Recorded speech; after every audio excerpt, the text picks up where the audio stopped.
Hello,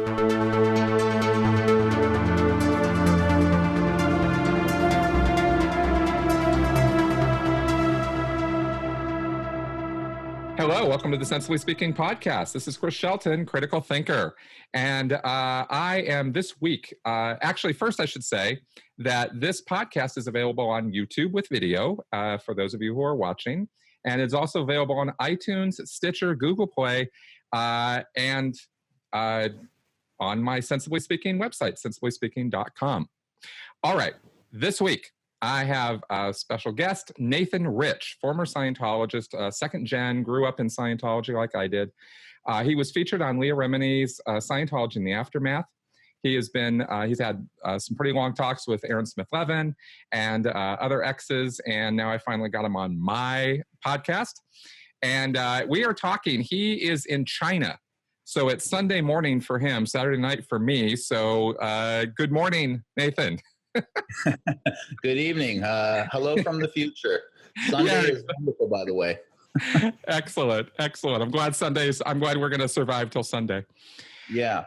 Let me just tell you that some people describe me as a third generation. Excuse me. I don't know what's more accurate, but my grandmother was also a Scientologist, but my aunt is the one who brought it in. So I don't know if that's second or third, but yeah.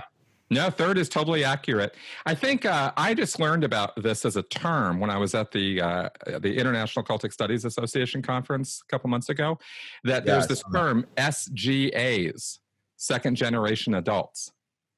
And that's, of course, people who grew up in a cult and have cultic beliefs or whatever, from meaning they were raised with it. They didn't walk in off the street. And I think that moniker is supposed to apply for all generations. So that's, so it's sort of it does double duty that way, I think. But I'm not necessarily sure that I accept the adult part of that, but the rest of it I'm fine with. Okay, good. So, so God, man, we were talking a little bit before we got started here, and I just have like so many questions. First off, though, not everybody who comes to my channel or listens to my podcast has seen Leah Remini's Scientology in the Aftermath, or is going to have necessarily seen a whole lot of stuff you've done before. I think most people will, but not everybody. So for those few who are not, could we just do a little summary of your Scientology history? Sure. So I was born into a Scientology family. And by the time I was, running around and, asking questions as a small kid by, 5, let's say, by the time I was actually sort of coming around to being aware, everybody in my family, other than myself and my 2 kid cousins, were all deep into the OT levels. My grandmother was OT8, my mother was OT3, my aunt was OT5, and my other aunt was in the Sea Org, and one of my cousins was in the Cadet Org, and my other cousin was a Scientologist. And so it's kind of, it started with my grandfather and my grandmother, and they had 3 daughters, and all 3 of them were Scientologists. All 3 of them married Scientologist men and had Scientologist babies. And I'm one of those babies. And so I'll to keep it a bit brief, just because you want an overview, essentially what happened is it didn't take well to me. I just wasn't really accepting of it, even though I believed that it was true. I didn't want to participate in it. And we can sort of talk about that if we want to. Mm-hmm. And so when I was 8 years old, I got sent to the Mason Kingsley Ranch in Palmdale, this is the ranch time period that had Wally Hanks and the paddling and child molestation and other abuses. And then let me stop you for a second and ask you, what year are we talking about? 8 years old, you go to the ranch. What year was this? So that's a very sneaky way to ask how old I am, Chris. I'm very disappointed. So this is 1990. 1990 is when I was at the Mason Kingsley Ranch for 8 months and 11 days. And so then I was there for about, like I said, 8 months, 11 days when I was 8 years old. And then due to a death in the family, I was taken out. And then the death was my grandfather. He was the only non-Scientologist in the family, and he died in a way that is sort of put Scientology at one of the sort of factors in why he died. And so I was taken out, and I went to go live with my grandmother immediately after this happened. So 39 years of marriage destroyed, and I went to go live with her alone during that time. And then for 6 months, and then my mother finally came out to where we were, which was of course, we had moved by then from LA to Clearwater, and then I kind of went to school, all Scientology schooling, of course, and then after a while, basically things started slipping again, and I got sent back to the Mace Kingsley Ranch. This time, 1996, for 3 years.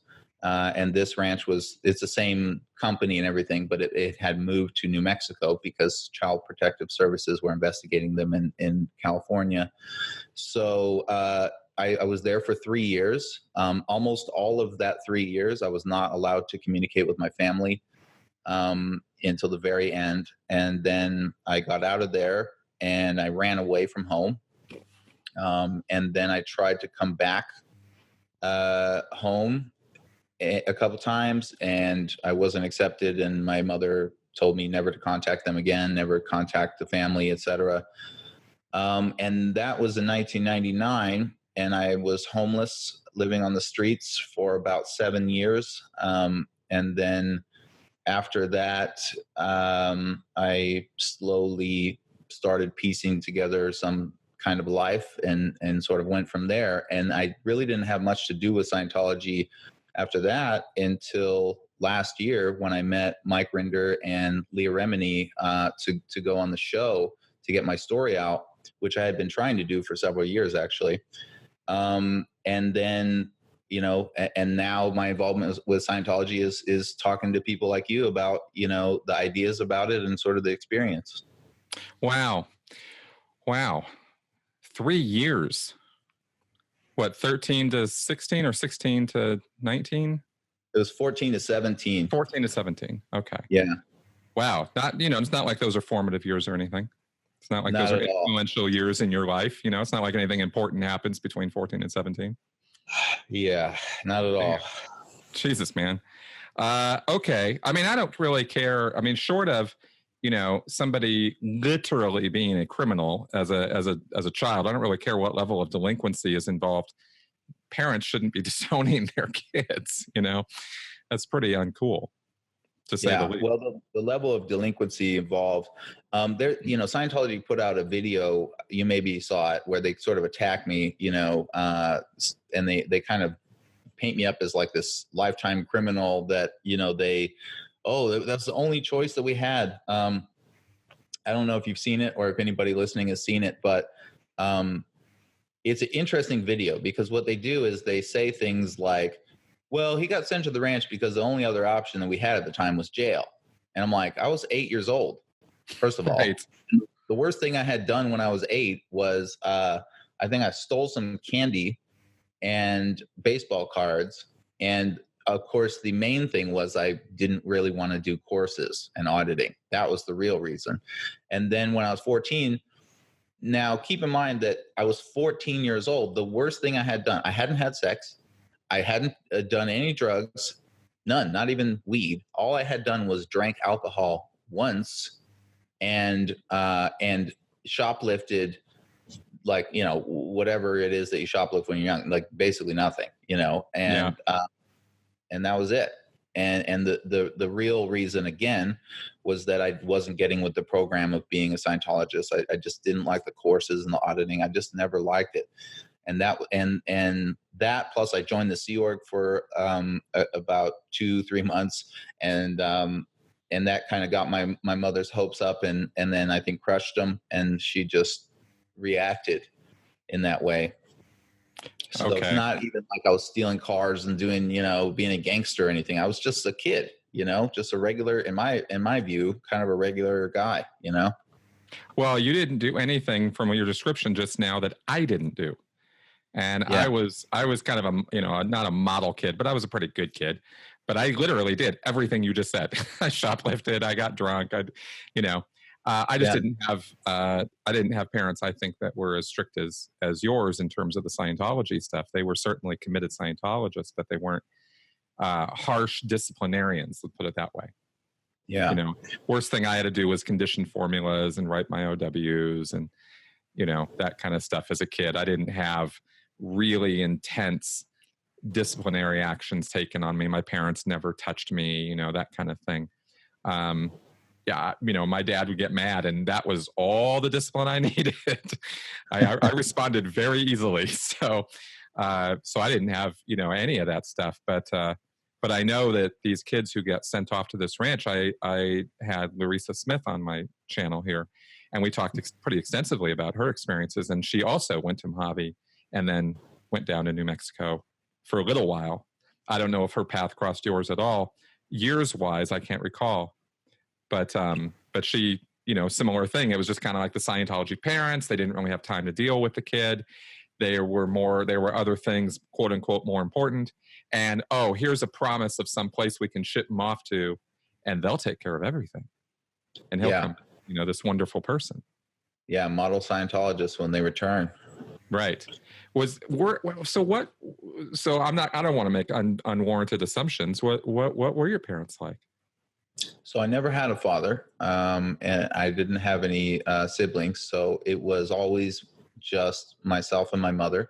We lived in Los Angeles, and my family it's always hard to describe a family. So you sort of have to start from the top. So when I was young, I had a grandmother and a grandfather on my mother's side. And I never had a grandmother and grandfather on my father's side because they already disconnected from that entire family before I had any real memories. So I had the grandmother and grandfather, and then they had 3 daughters. So my mother and my 2 aunts. And one of those aunts lived in New York, and one of them lived in Florida. So my mother and we lived in Hollywood. I lived at the Shangri-La Lodge, right across the very small street from Celebrity Center. A lot of people live there. And so I grew up right across the street from Celebrity Center. And so it was just me and her.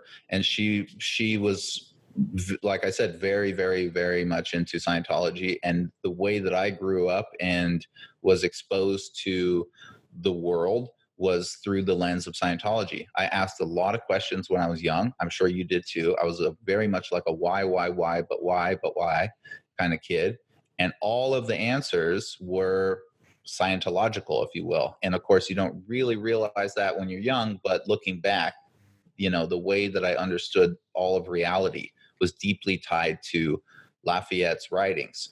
So every fork in the road, every decision, every moral problem, every time that we didn't know what to do or I had a question, it was always about getting the reference and seeing what source says, and looking up HCOPLs and HCOBs, and we had all the greens and the red volumes and the the Admin Dictionary. When I was a kid, I used to flip through it to try to find some of the space lore. Yes.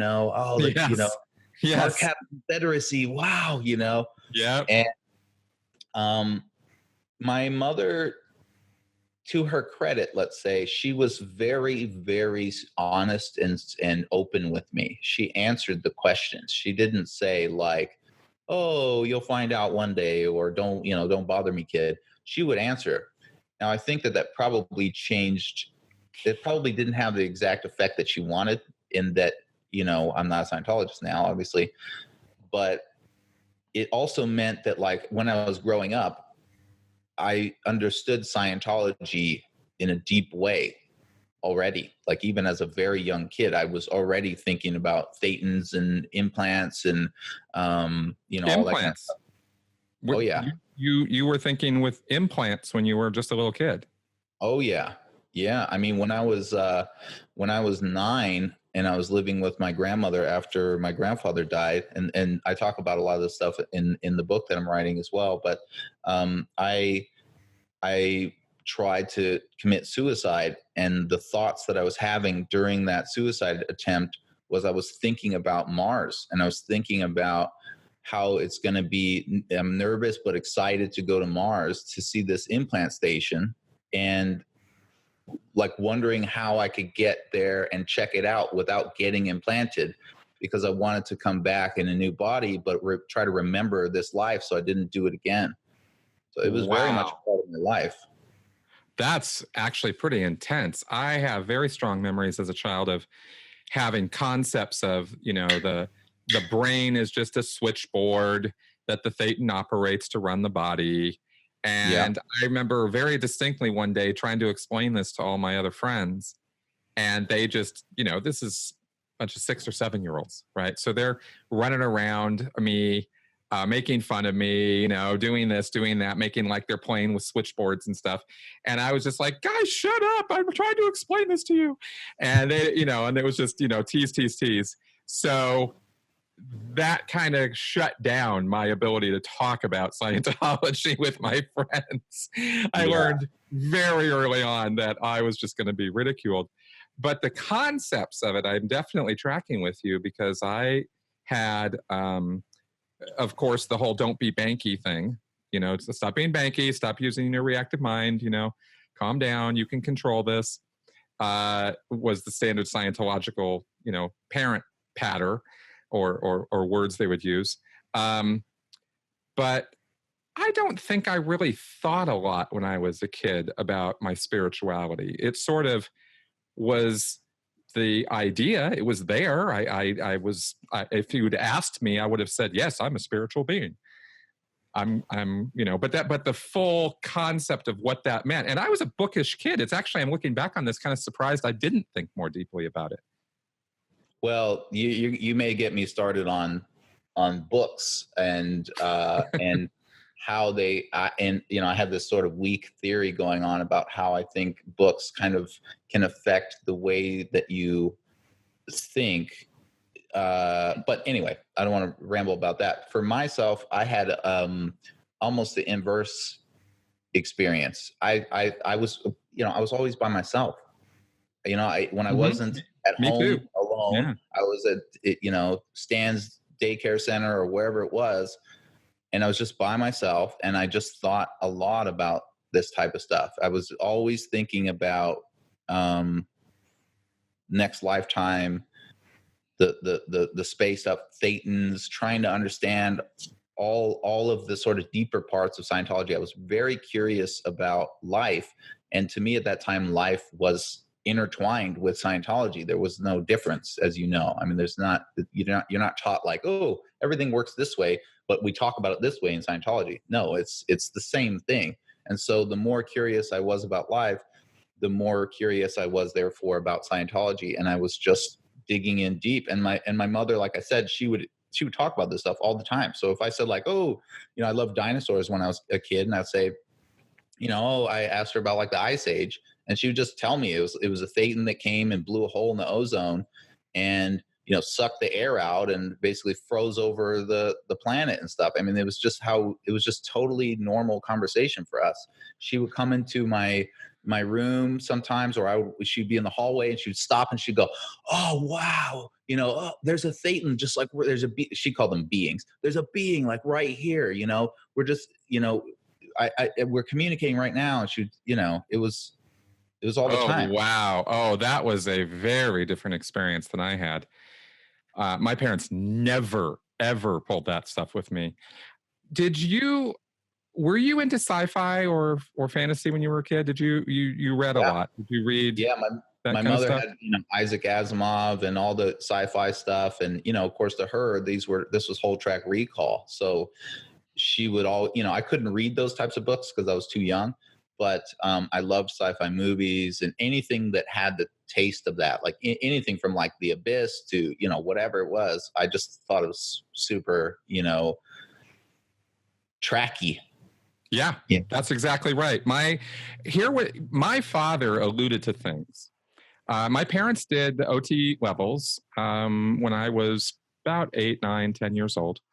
We were living in Pasadena at the time. And I remember my mom auditing, she'd close all the doors. I had to stay in my room.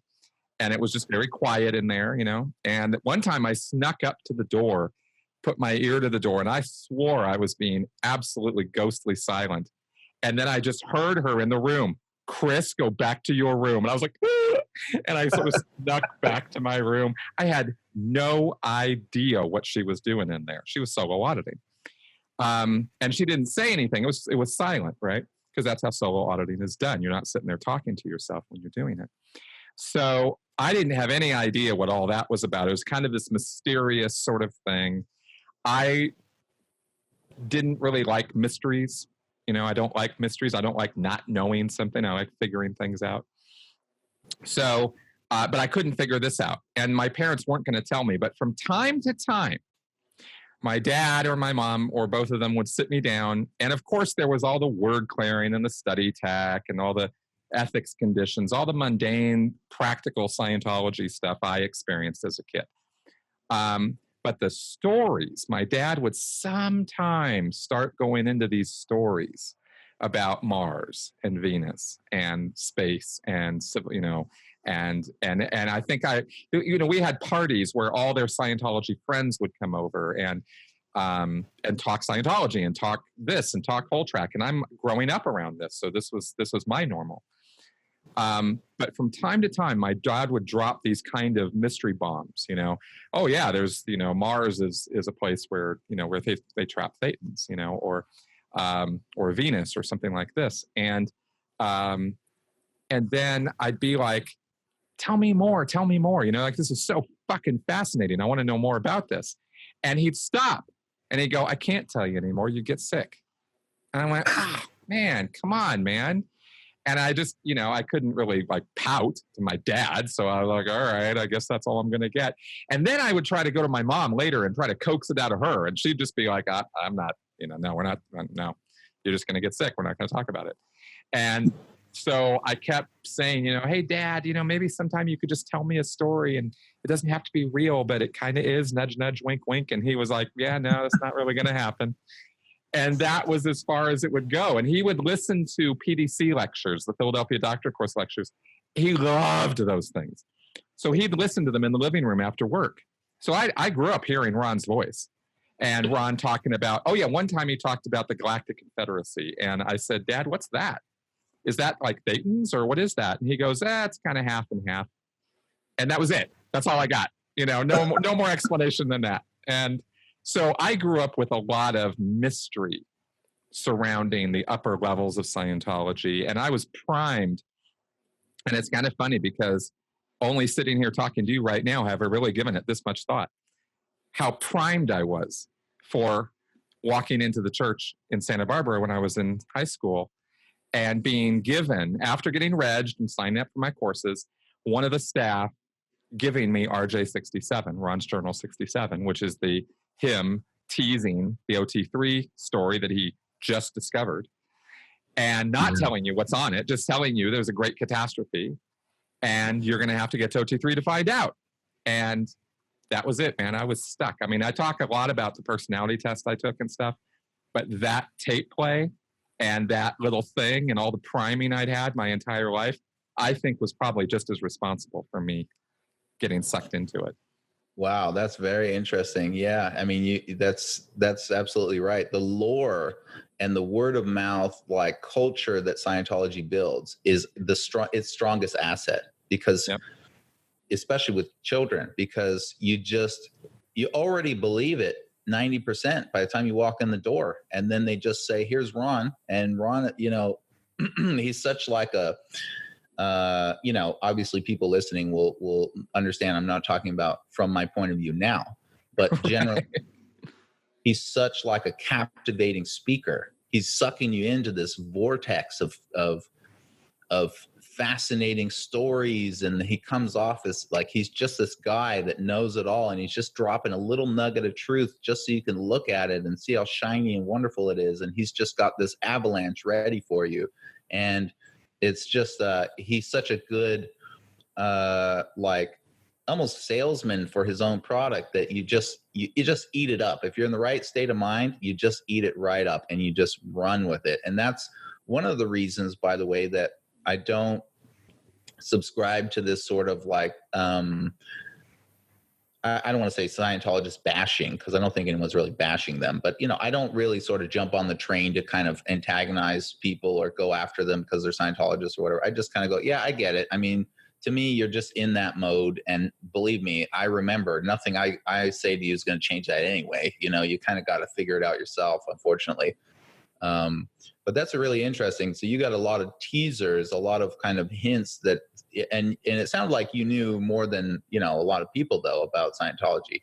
But I find it interesting that they would give you enough where they've already sort of told you what's happening, but just leave out just enough to leave you hanging, That's right. My dad was very much into the message of, this is important. This is vital for all of mankind. Everybody needs to do this. My mom was not that way. And they were very different.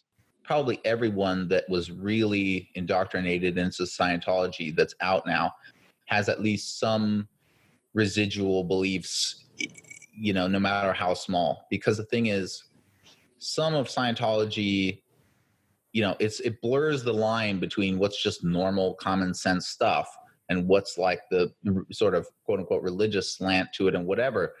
And so if you totally just say everything that they've ever, that Lafayette ever said is totally not true, well, now you're saying some weird things. You're saying that, what, communication isn't important? Are you sure?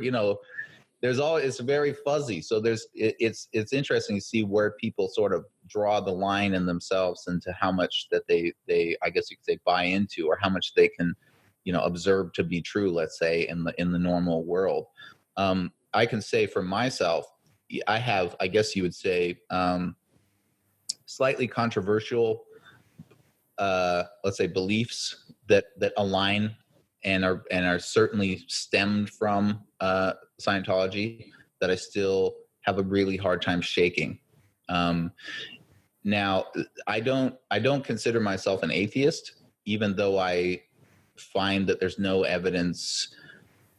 It's not really about evidence. Let me just put it this way. I don't think that there's any chance that there's any sort of, I'm a guy called God with a beard and a white robe, and I care about everything that you say. I think that's just absolutely not in the cards. But the thing is, there are things that I believe without evidence, and I have no justification for it other than I just think that that's true. And I'm sorry, I can't defend it. For example, I think that when we die, there's something more than just everything's black and there's no experience anymore. And I have no way to defend that. But it just feels like, it's a feeling. And I'm sorry for everybody that doesn't agree, but that's just how I am.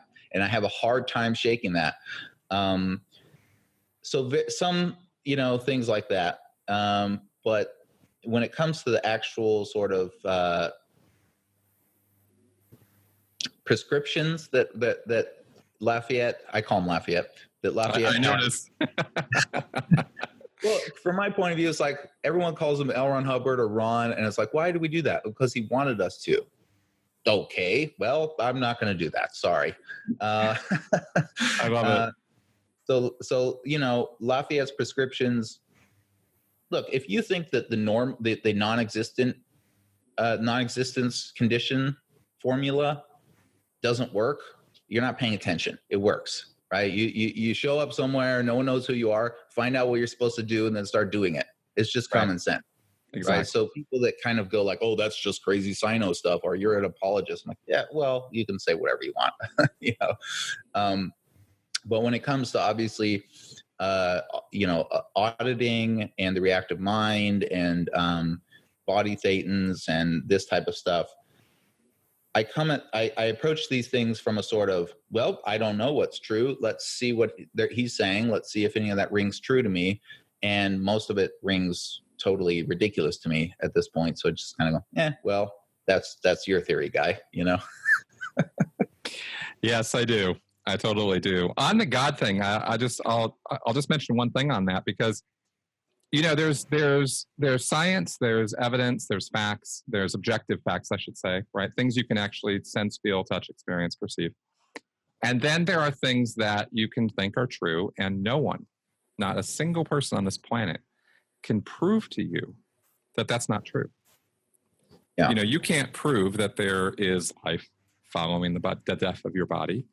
But no one anywhere can prove to you that that is not true. All they can say is, well, there is no preponderance of evidence that suggests that that's true.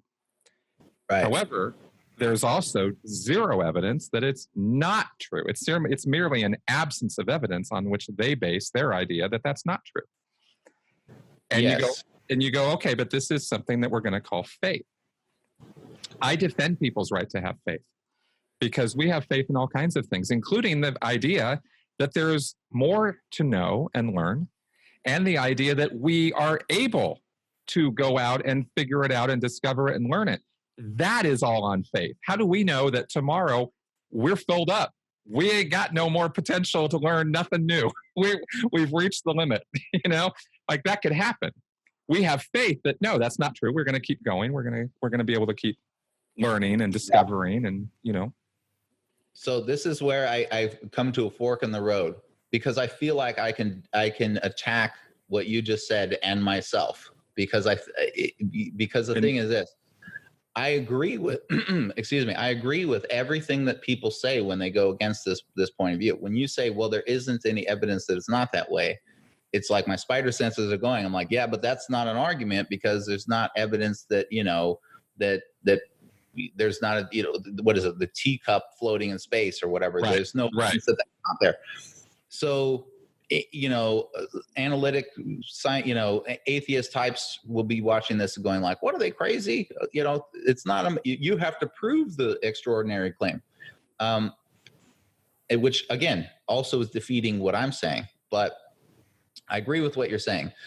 It is acceptable to me, let's say, to just say, you know what? I acknowledge that there is no evidence. I am willing to maybe even acknowledge there will never be any evidence, and maybe I'm totally wrong, but this is what I think is true. I actually adhere to that. When it comes to God personally, what I think is that there is evidence, and evidence is a weird word because it's really interpretation of observation, so it's a bit open, but I believe that there is evidence that there is a creator of this universe. I do not personally believe that has anything directly to do with Christianity or Muslim beliefs or any of these things in the direct sense. I don't think that if you somehow could come in contact with this entity, that it would be anything like you thought it was going to be. But I also believe that it's completely unknowable, because we live in the confines of this reality. And I will say that like I said, evidence is that which you accept as evidence, really. So I could say, you know, if you talk to some Christians, they may say, well, look at the grace.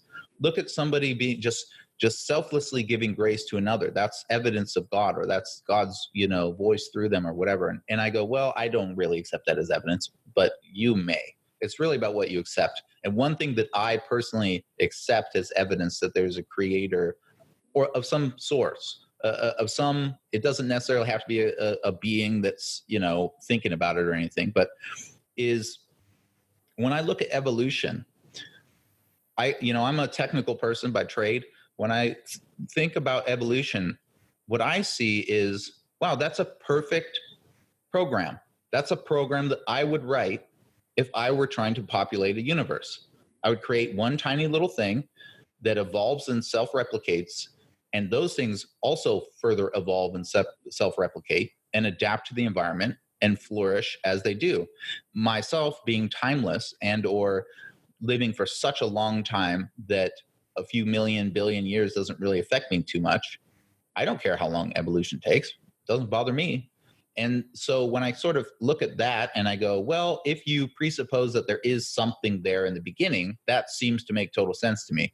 Let's compare that to the scientific explanation for things, which is there is evolution, and then before that there wasn't evolution.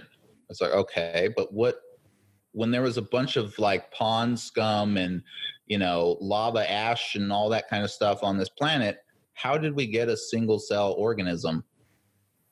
And they're like, well, we'll figure that out. We'll figure it out. And it's like, okay. But the thing is, even if you could figure that out, what you're telling me, what science tells you is how something happened, but not why it happened. Like, okay, the most that they could say, like, let's say that they discover that with the right combination of a lightning bolt and a certain temperature and this amount of nitrogen and whatever, and a gamma ray and all this stuff, suddenly a molecule of dirt, actually they didn't have dirt back then, so let's just say a rock, right, turns into life. It's alive. Yeah, amino I acids. would just say, okay, why? Right. Like, why would that happen? Exactly. That's been the key question for me, because actually what you just talked about in terms of the pool with the nitrogen and the lightning bolt, that's actually where they're at. They actually figured that out in the 60s, I think it was, or the 70s. They did an experiment. They figured it out. They had a pristine pool, water, no life in it of any kind. And they, did the right combination of the right things. And boom, there were amino acids and the building block of life. And then life came, and they went, okay, we don't know if that's what happened, but we know that we could replicate something that would make this all happen. And they went, okay, we're kind of done with that question for now, where the pressure came off on answering how did it spark in the first place. Whether that's how it actually sparked or not, they can't say. But that it's possible that it could have. I'm not sure if I'm right here, but I believe that study was found to be incorrect. We should look this up. I believe that they discovered that they couldn't reproduce it, and that there was something wrong with that study. I'm totally willing. I'm wide open. I'm wide open to that idea. I was literally told this actually 2 days ago by an evolutionary biologist who told me, no, we figured this part out. Now, he wasn't talking from a point of view of he was trying to convince me of something. I asked him this question. He said, well, here's where we're at on it. He said, we don't know. We acknowledge we don't know. We acknowledge we have absolutely zero clue as to whether this is actually what happened. But because this happened, because this experiment was done, or this series of experiments were done, that took the pressure off that. And what we've really been figuring out since then is not just is what Darwin said happened, because we've gone way beyond that. They've developed tons of stuff since Darwin. If you go back and read Darwin, you are not anywhere near modern evolutionary theory. There's all kinds of ramifications and complications and things connected to it. So they're not thinking back then. They're not trying to even answer that question at this point. They're just going, well, something happened.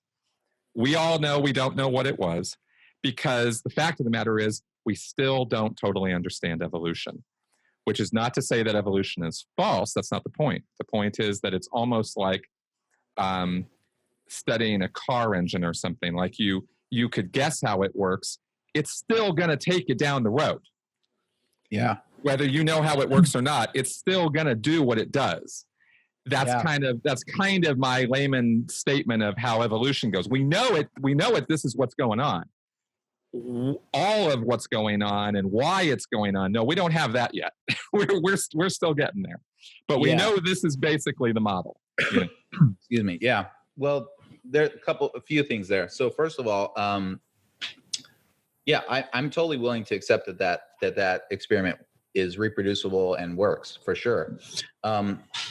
I believe that one, from what I remember, and this is a while ago that I heard about this. I think it wasn't. So we'll have to look that up. But I'm totally fine if it did, and that still doesn't for me affect anything. Like you said, because the thing is, it's the same problem that you have when you look at sort of the origin of the universe, which is.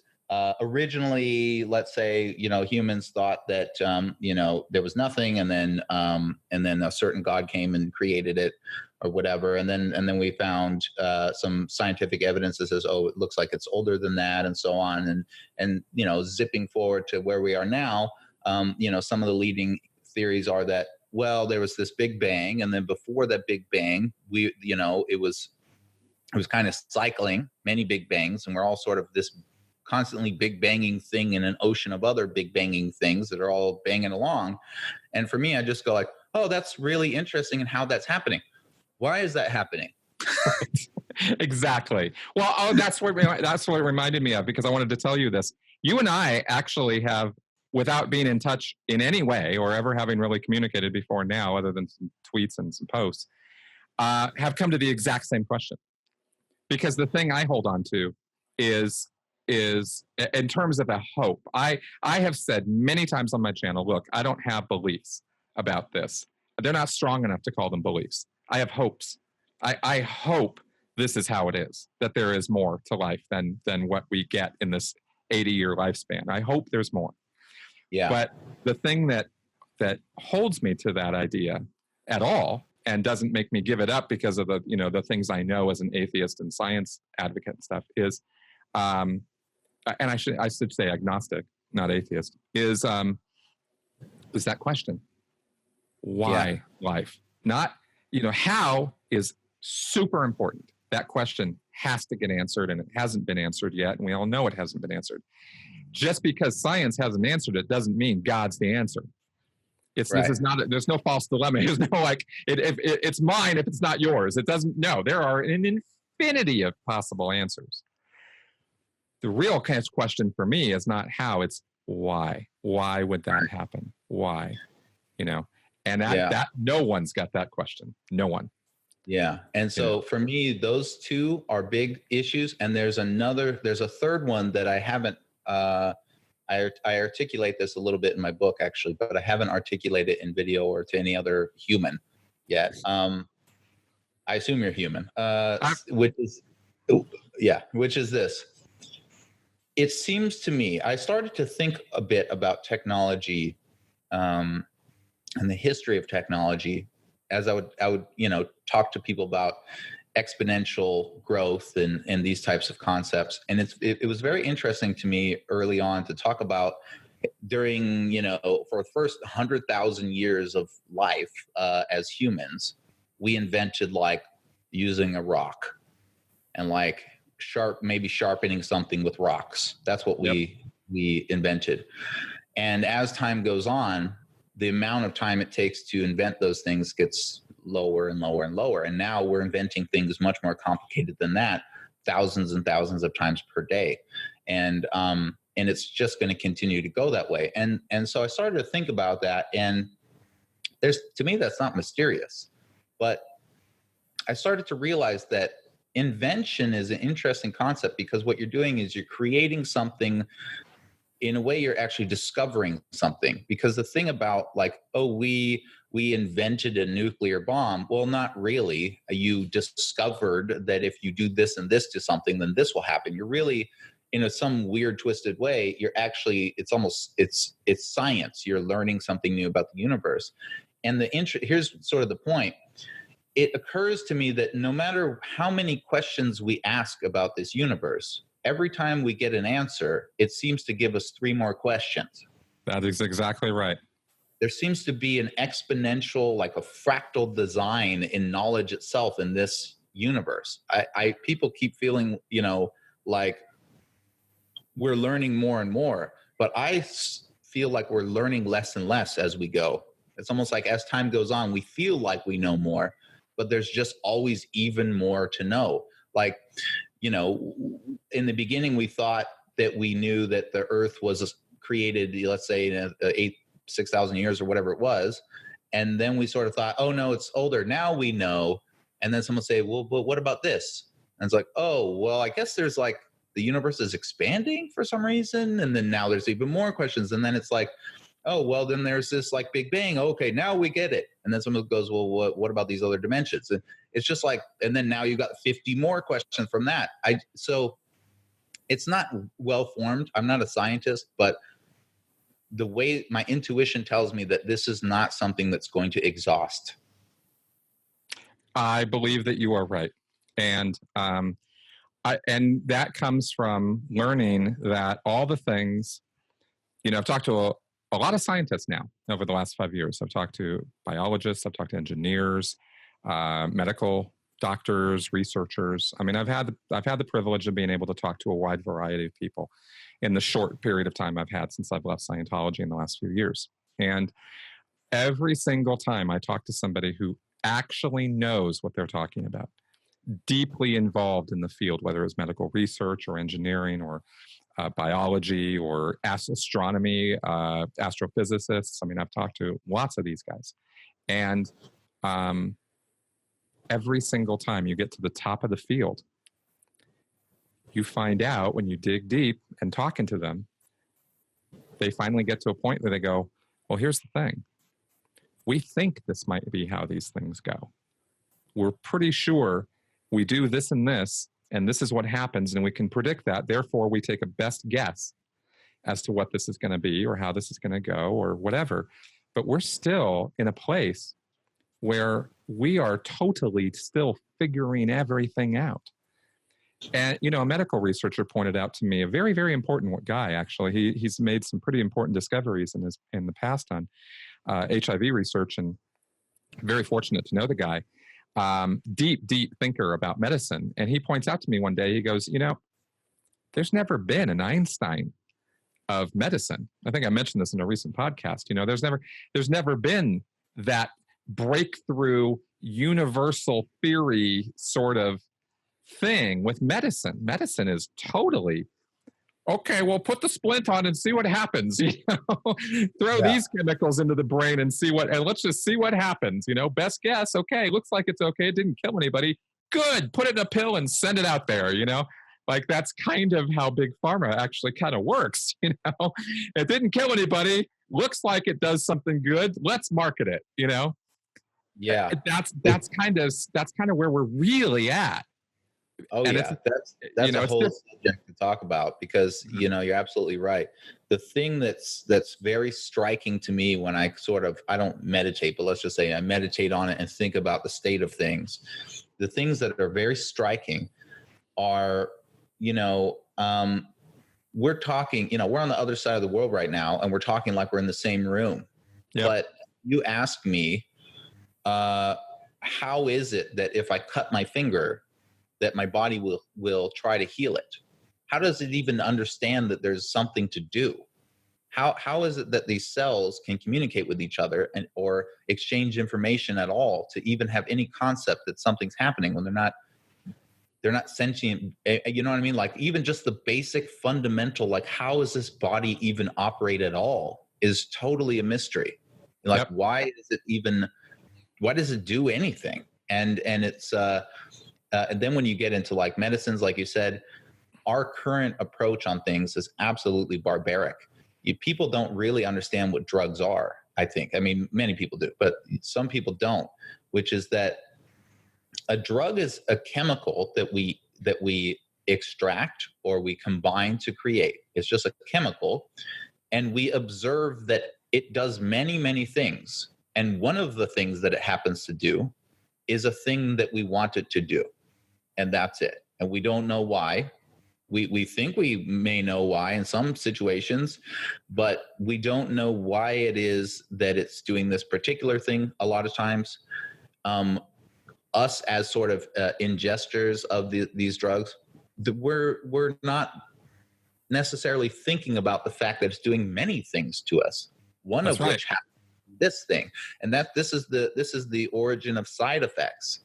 Side effects aren't side effects. They're part of the effects that the thing is doing to you, and you may react to them, you may not. Most people will happen to react to it in this way, and the pharmaceutical companies will try to hone in on that thing, right? So if you're taking something that suppresses your cough, they're going to try to find the formula that does that the most and does the other things the least.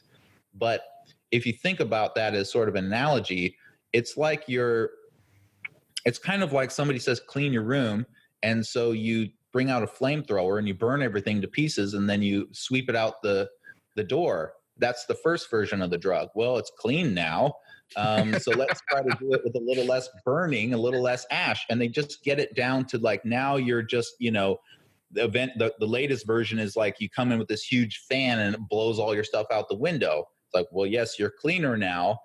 But you see what I'm saying? Like, they don't know how to actually get in there and meticulously clean that room. It's just that, like this sort of bludgeoning, you know, effect. And that's the real reason for me that that's one of two reasons that I still avoid drugs, pharmaceutical drugs. to this day. I really don't want to take drugs. I was diagnosed with PTSD. I don't want to take the drugs. You know, I have a wicked issue with insomnia and nightmares, and I just don't want to take them, because I know at the core that they're it's like waging war in my body, and one of the effects of that is that the bad things are getting killed, and I just don't want the other effects, you know? Right. Well, I will, for people whose heads are exploding right now, let me clarify a couple things. One, you know, if you're sick, go see a doctor. I mean, it's not like I'm poo-pooing. I don't think either one of us are, but I'm certainly not saying, you know, medicine sucks, it's all horrible, and I'll, you know, go alternative therapy and goop.com. That is no part of my message here right now. My view on this, and I want to be super clear about it, because this ends up being, you know, a nuanced conversation, and people don't always get the nuance, is medicine is the best we've got right now. You know, and I'm not saying all Western medicine is the best we've got right now. I'm saying medicine, not alternative medicine. We do know certain things, and we do know how to treat certain things, and some of this stuff has worked for centuries, and we're down with that.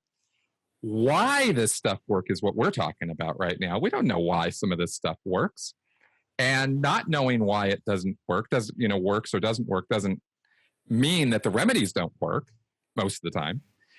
As far as drugs go, I've been very, not back and forth. I've been, well, I guess, again, a little nuanced about it, because in Scientology, all psych drugs, any psychotropic medication of any kind, black, horrible, how dare you, no way, it's killing kids, it's killing people, this stuff is bad, big pharma's research methods suck.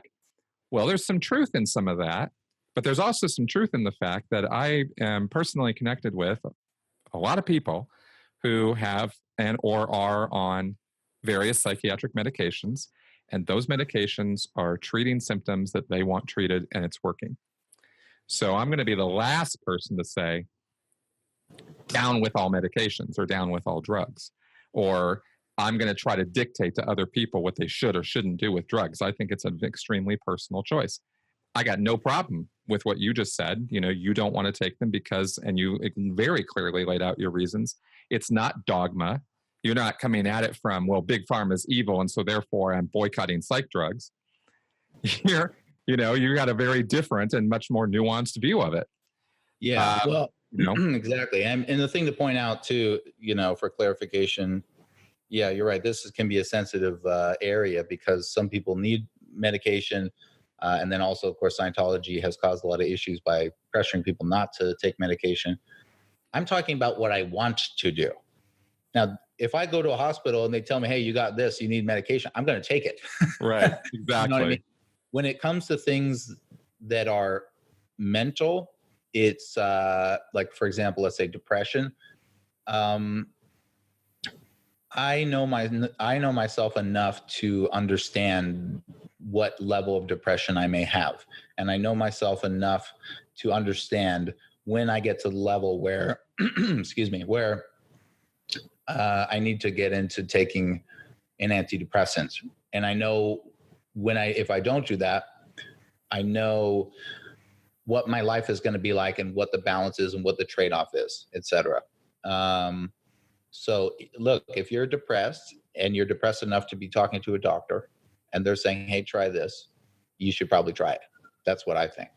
And see how it goes for you, and talk with your doctor. If you're talking about physical things like, getting morphine because you broke your whatever, yeah, do it. I mean, don't be crazy. Don't suffer through the pain just because you think it's whatever. I take antibiotics. I'll take whatever. But do I want to be taking those, or would I rather that we had a technology that would just solve the problem? I would much rather not be doing drugs. I would much rather, if you've got cancer, they just hold up a crystal in front of your face, and all of a sudden, all of your cells in your entire body are not cancerous. That's it. I would love that. And so that's the duty of science, is to keep working towards that type of Star Trek, solution. And I'm just pointing out that we're not even close. Exactly. Exactly. We're totally on the same page on that. Yeah. and this is actually kind of interesting because we are so much on the same page on it, because I have certainly had, I've been to a counselor a couple times. I've not taken any medications in the last 5 years in terms of any psychiatric medications or psychotropics. I've never even gone to a psychiatrist to, have the possibility of having drugs prescribed to me. I have certainly had depressive episodes. I have certainly experienced PTSD symptoms. To this day, nightmares are still a thing, weird, odd dreams and stuff. And I don't know how it could possibly be any other way. I spent 42 years of my life in a destructive cult, and 17 of those years in an extremely abusive environment. So, how do you not, how do you expect all that kind of stuff to just go away after a couple of years? It doesn't really work that way. But yeah, exactly. I feel that I would probably be just as hesitant as you are if somebody did say, well, here's your prescription for, Adderall or Zoloft or Prozac or whatever, whatever, blah, blah, blah, blah.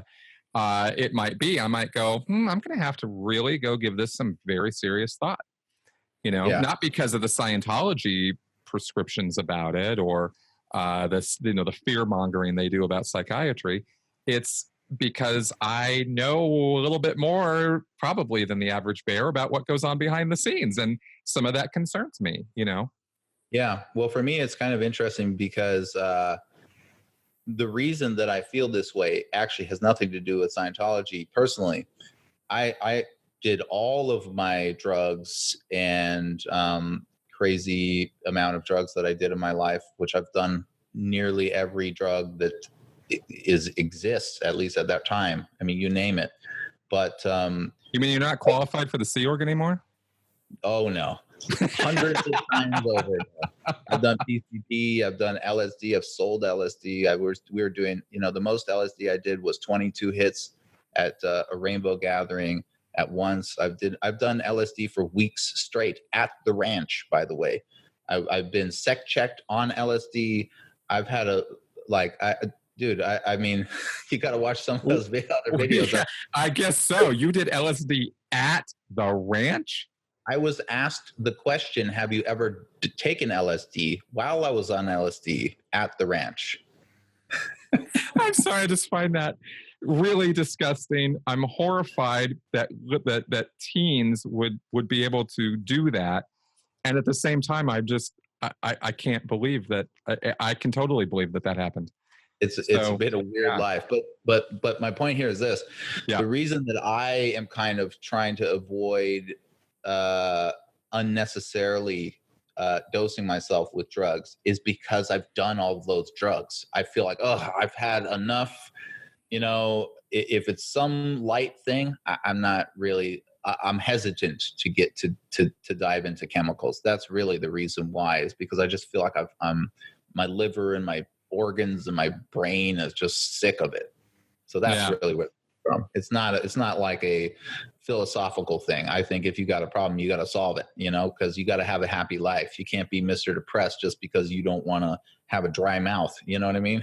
Yeah, exactly. Well, exactly. And also the same thing, that extends out for me. It almost becomes, a point of law enforcement when you have the Jehovah's Witnesses refuse the blood transfusions, or some of these people get so down with their Christian values or beliefs that there's a certain sects of this stuff. It's not broad. I'm not talking broadly about Christianity now, but some of these extremist groups get into no blood transfusions, no drugs, no medicine, no hospitals. And there are people, I just saw a story 2 days ago of a couple parents who were sentenced to long prison terms because they did not get their daughter the proper medical care. So, so obviously get medical care, But what I'm interested in here, what occurred to me while we're sitting here talking about this is how, what we're talking about is sort of like dealing with the effects of growing up in Scientology, this belief system enforced on our lives, and the effects that it created in the real world. You being sent to the ranch, me going into the Sea Org, both highly abusive environments, different, but very similar in that there was a lot of physical abuse. There's a lot of mental, psychological, emotional abuse. You're not in control the entire time. you're being told that this is an amazing, wonderful, beautiful experience if you would only cooperate. And yet it's one of the most horrifying experiences you could possibly have as a human being, short of becoming a prisoner of war in fucking North Korea or something. So it's a pretty bad experience. I mean, it's really hard to describe. I got to write my book on the RPF so people can actually get what that thing is really like, because it's impossible to communicate in a couple. If I talked for an hour straight about it, you still wouldn't get it. You know, it's like, it's really bad. Yeah. So we are both kind of like recovering from that. And it's interesting how we've come to some similar conclusions and some, you know, same kind of ideas about some of this stuff. Yeah. Well, I think for myself, I got into a technical field. I'm currently the chief technology officer at the largest Asia-based visual effects company. So that's kind of a mouthful, but basically I'm the top technical executive at a company with about 1,000 people. We've got 6 cities in 3 countries. And so I basically lead a team of a little bit under 100 people in 2 languages, Chinese and English, and solve all the technical problems, do everything that they need. And so the way that I got there was through, you know, my path career-wise has been systems administration, Linux, networking, systems architecture. And that's a whole fun story of all the crazy stuff that, you know, all the huge projects I've done, and the kind of the crash courses that I taught myself, totally self-taught. You know, my education is 8th grade. So I have an 8th grade education, and I just push myself to learn. So the point is, I think about things in a technical way. I think about things as an engineer. And because you're, you know, a critical thinker, you're a hyper analytical type of guy, which I know several people that are like that. We often intersect, me and these people. We often intersect about many things because, not to say that we're right, but just we have similar ways of thinking about, let's get clarity, let's get to the smallest, you know, node, the smallest module, and figure out what we're looking at. And we get, you know, maybe nerdy with it. We get a little too far into it, and we come up with some similar conclusions. So it's very cool. As far as recovery goes, I've had just such a long and strange life that and Scientology was so intertwined with my whole experience that it's difficult to say if I would ever actually recover. But by the same token, I don't feel weighed down by Scientology specifically each day. I feel like somebody covered in ash from a fire at all times in my life. Like, it's just this crazy thing has happened to me that's never fully gone. I do have a black cloud around me sometimes more than others, but I've actually had it for so long now that it's just part of me at this point. And, you know, people have told me to get counseling and try this, try that. But I think that I both have little confidence that I would actually be able to drop all of it. And I have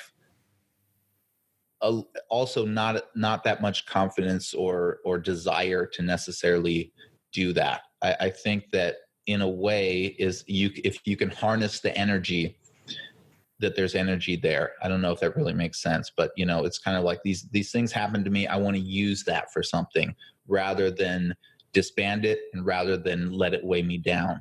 And I don't even know if that's a real option, but that's what I'm trying to do. Yeah. What kind of goals do you have on that? What do you look at as a well lived, happy life for yourself? Well, I can say that the way that I look at goals in my life has been pretty much the same. I always have the sort of same mechanism for trying to accomplish my goals. It doesn't always work, but it's generally the same approach, which is I'll get this idea in my mind and I'll start to work towards that, and it never goes away. It's like instruction from a mothership is how I describe it. It's like I have this thing with me at all times, and I never stop. Even when I'm not directly thinking about it, I'm passively thinking about it. I just keep it with me. So those have evolved this as far as what I was interested in. When I was young, it was to have a normal life. And then when I was at the ranch, it was to leave the ranch. And then when I was on the streets, it was to kill myself with drugs and, the spiral of death. It was just, I overdosed several times. I tried to commit suicide multiple times. I was just in this path of not caring about anything because caring was too painful, and I just wanted to end. And I didn't end. I was still there, and so I slowly. I'm sticking 7 years into 2 sentences, so excuse me if it sounds abrupt. But then I changed my focus to, I want to do something, and then it was I want to do computers, and doing computers lasted for about maybe let's say 10 years of keeping that same focus on the same goal. And then it became, I want to travel.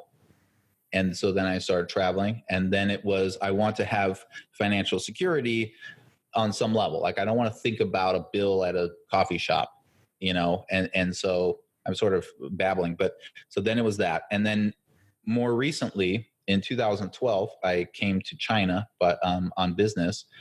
And at that time in my life, I wasn't addicted to technology anymore. I had enough money where I was relatively okay and everything like that. And so then I shifted to this newer goal of mine, which is to become a totally fluent Chinese speaker who knows everything about China and experiences and loves China in every way.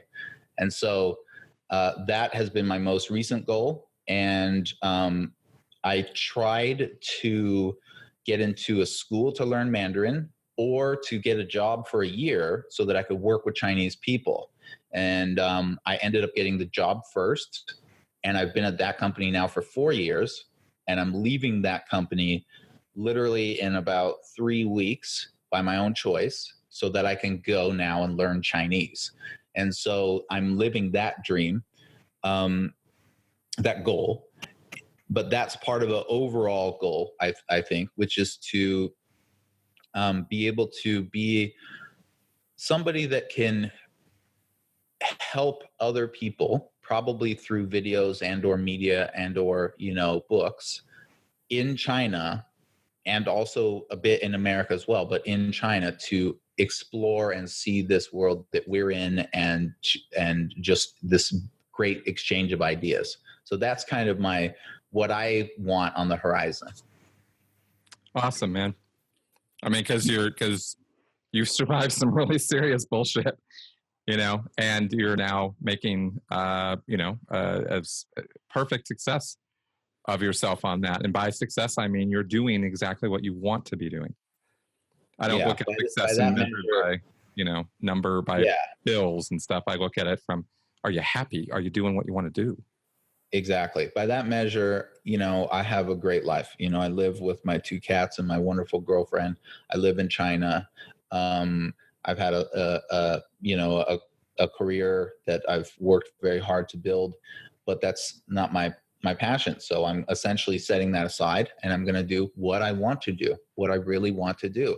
If you said to me, there's something about myself that since I was homeless for so long and I survived all that, and I'm, let's say, normalish now, I have very little patience to not be doing what I want to do. So there's never a time when you see me and you say, hey, what can I get? This is kind of unfortunate. Hey, what can I get you for your birthday?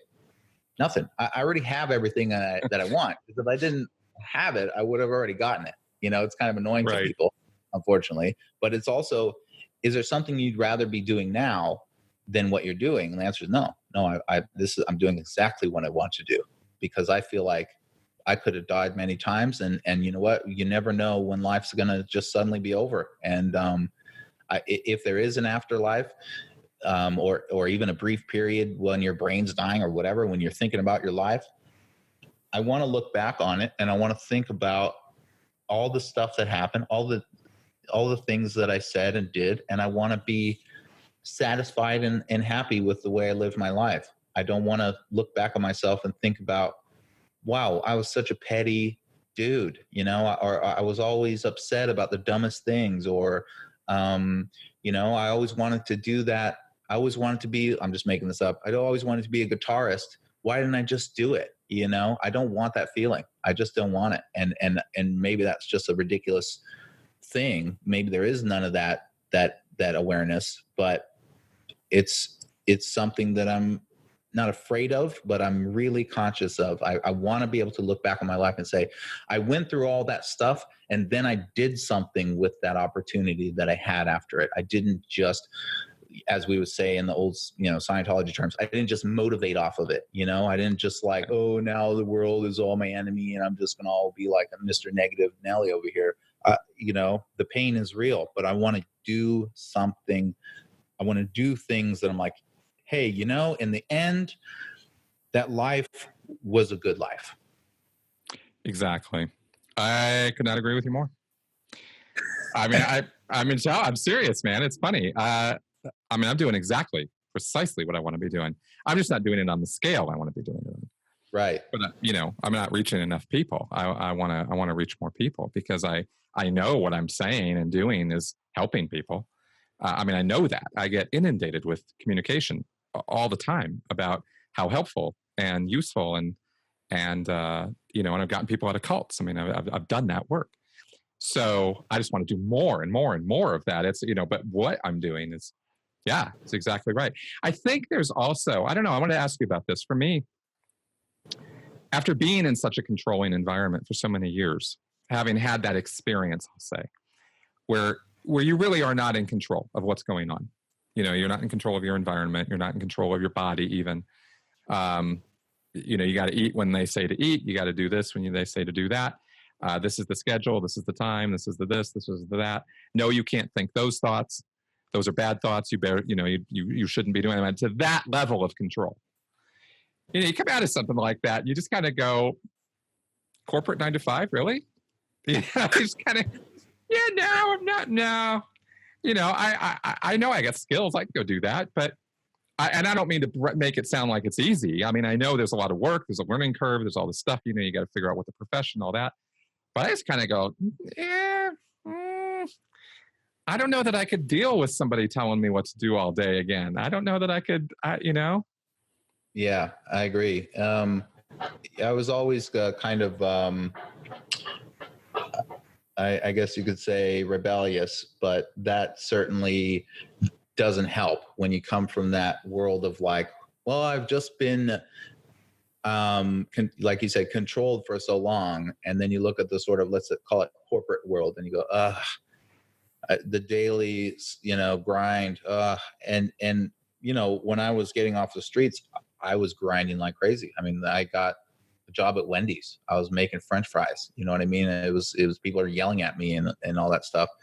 And I've had many quote unquote, normal types of jobs. And there is a way out of that structure that is not scary. Actually, it just takes longer. And the way out for me is you build it up. You go, hey, I'm at Wendy's now and I'm making $6 an hour and I'm getting yelled at and this sucks. And whatever, I don't like this. How can I change it? Start by getting a better job.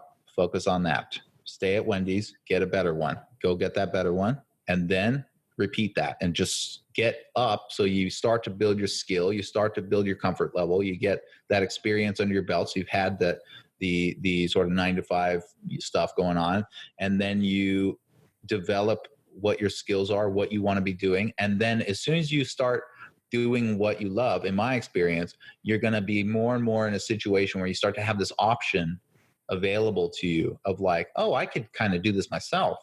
Like I could maybe do my own company, or I could, do a startup, or even on the side, I could start doing a video channel about it, doing tutorials about it, or talking about it, or whatever it is. You can slowly start to morph that into something where you're more independent, and then kind of go from there. So for myself, I'm leaving my job soon.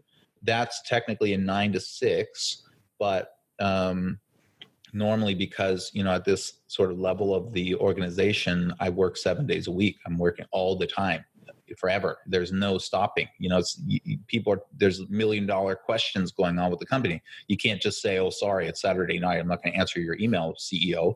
So it's always working. So what I'm going to be shifting from is from that to basically going back on like a retainer situation where various companies will pay me to do their support and that kind of stuff, but it won't be on set hours. So it'll be when they need help / I'll pitch in here and there, and I'll be focusing on finishing this book, starting to do more videos, getting things set up, finding the new school, moving to the new apartment, all this kind of stuff, rearranging my life. But I want to be doing something not really like what you're doing, because I think that first of all, you've already cornered the market on that, because you're extremely good at the the modular analysis of the entire subject, because Scientology and cults and beliefs are such a huge subject. You cannot just talk about it for a couple hours. You got to break it down, and you're really, really good at that. What I think I can offer to this community and to the world, I think is my experience and how I think about things, and putting out there my thought patterns so that people can pick them apart and find something useful for themselves, and that type of thing. And I think that's going to be a much more satisfying experience for me than doing something that that I'm already an expert in at least in the particular angle of IT tech work that I do. There's not a lot of gain for me personally as far as satisfaction and learning. And I think doing this other thing is going to be a lot of learning. I taught myself InDesign, and I taught myself Premiere. I'm teaching myself Premiere and After Effects. I'm just doing it myself. These are fun. It's hard and it's fun, and you're learning all this crazy stuff. I don't get to do that at work. I'm doing stuff that I've been doing for 10 years plus at work, 12 years. So I'm rambling, but yeah. No, I'm totally down. And you're doing the same curve now I did when I got out. Taught myself Premiere, and it was Premiere. It was Premiere Elements, and then it was Premiere Pro and After Effects, because I was like, I got to do this video showing the Scientology organizational structure. There's no way I can do this without graphics. There's just no way. So I have to recreate this entire org board. Well, I guess I better learn some graphics. Okay, hi, After Effects. I guess I'm going to learn you now. Yeah, exactly. And I come from a base of having known some Photoshop, and that was actually Photoshop and a little bit of InDesign, because I did some Scientology magazine layouts and put together all learned on my own while I was out in the field in Twin Cities, trying to figure this stuff out. And we had to make marketing materials, and it's like, well, I need a 3-fold flyer. Guess I better figure out how to make one. And I think, if there's something constructive that came out of my Sea Org years, and you weren't in the Sea Org, but I mean, for me, I'll speak to this, that this make it go right attitude. I was in the Sea Org. Oh yeah, you were in the Sea Org for a couple months. That's right. A few months. That's right. But this you mentioned earlier, there's little bits of truth, throughout the world of Scientology, and it's true, there are, and most of it's common sense stuff. But some of these principles get into your blood or get into your bones, and then it's just kind of who you are. And the make it go right attitude, the I don't know what I'm doing, but there is a way to figure this out. I will figure this out, and I will get this thing done because it needs to get done. Whatever it is you're talking about, whether it's building a stage, writing a computer program, getting somebody 3,000 miles away to get something done because you're going to get killed if they don't. These kinds of things, you just figure that okay, well, I got to figure it out. And I think part of the thing that you could walk away constructively with that, for me, is not this, okay, I'm this gung-ho, make it go right, I'm going to, no matter what challenge you give me, I'm going to overcome it. Because that's just bullshit. We all have our limits. It's the idea that you're capable, that it's the idea that there is a way to do something, as opposed to throw your hands up and, oh, it's just impossible. There's nothing that can be done. That idea. And then 2, the idea that you actually do have enough in you to be able to figure it out. Yeah, I agree. And that's definitely a cultural aspect of mostly of the Sea Org, but also of to a lesser degree staff and public. But you can get that anywhere. I mean, so there's some of the Chinese guys that that work for me at work. I've been able to give some of that to them, and I don't do it using Scientology. I just you don't. You don't quote Lafayette at them? What's the matter with you? The way out is the way through. Do you not understand? No, I mean, you can get that by adopting the right mindset and observing through situations where you feel like, oh, there's no way to do that. And someone else comes along and goes, no, there is. And they just keep doing that. No, so you just do this, and you start to get this rhythm going of like, oh, I'm talking about computers here mostly, but that's what I know about. But it's, the thinking that, oh, there just isn't a solution to that. It doesn't work with computers, because there is a solution. There's a way to do it. How much time do you want to invest? Because there's a way to do it. I promise you. Oh, you want a program that, opens up your Skype and drags it across the screen, and then, adds some people and types to them, and then opens up Notepad and copies this to that, and then, downloads this. Yeah, well, for sure. We can make an app that does that. No problem. How much time do you want to invest in it? That's but right. If you ask somebody and they say, oh, that you can't do that because of this, and you can't do it because of that, you start to go like, no, you can. And as you show people that more and more, it starts to break through that concept for them of like, oh, I get it. I can really do almost anything that I'm actually, not barred from doing. Like, for example, I'm not going to go and be like an astronaut. It's just not going to happen for me. But if I were thinking, I would really like to go own a, shop somewhere, and everyone can tell me that I can't do it, but no, I can do that. It's just a matter of understanding. No, I can do it. It'll be hard. How much time do I want to spend? How much money do I want to spend? That's right. But the sort of snap and pop, of the Sea Org, the sort of get it done. I mean, I think that ultimately stems from the military, but it's a very useful tool. And I think you're right. That's one thing that you could certainly take away from that experience and use it again. It's very generic, Yeah, exactly. One thing I found is that anything that happens in Scientology, I mean, almost anything that happens, I can't think of anything right now. Solo auditing maybe is a little bit very, very unique to Scientology, but in terms of the assets, in terms of the things you walk away, the pros of what you walk away from Scientology with, I think you're absolutely right that there's other ways of accomplishing those things. Yeah. I look at it because of the fact that, that's our common background. So that's probably where we get that idea from, Yeah, no, for sure. And also coming to learn that that not everybody gets that. I've run into too many people that I am comfortable with who just give up. Just nope, can't be done. This reason, that reason, the other reason, or turn it on me.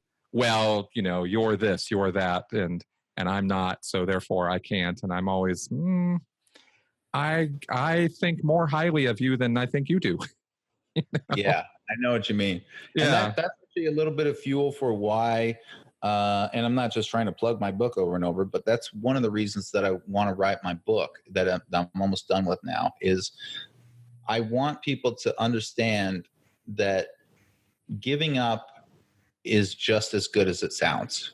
Because I had a crazy life. I was sent to this boarding school, this Scientology ranch, twice. The first one was a lot more physically abusive and traumatic. The second one was a lot more mentally abusive, and the sort of war of attrition that they wage on you, where you just are just there forever being punished until you get with the program, this type of thing. I was disowned disconnected from my entire family. I was on the streets for 7 years, sleeping under bridges, sleeping in dumpsters, drunk the entire time, on drugs. I've done, smoked crack and PCP, and I've shot up enough heroin to kill many horses, and I've OD'd. I've died and had people breathing for me while the ambulance was called for what the girl described as for 10 minutes. I've been jumped. I've been beaten up.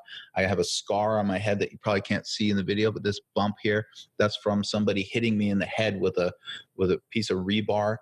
I've been, people pulled knives on me. I've been shot at with the intention of killing me. I've been in, I was in a gang. I've been in jail several times.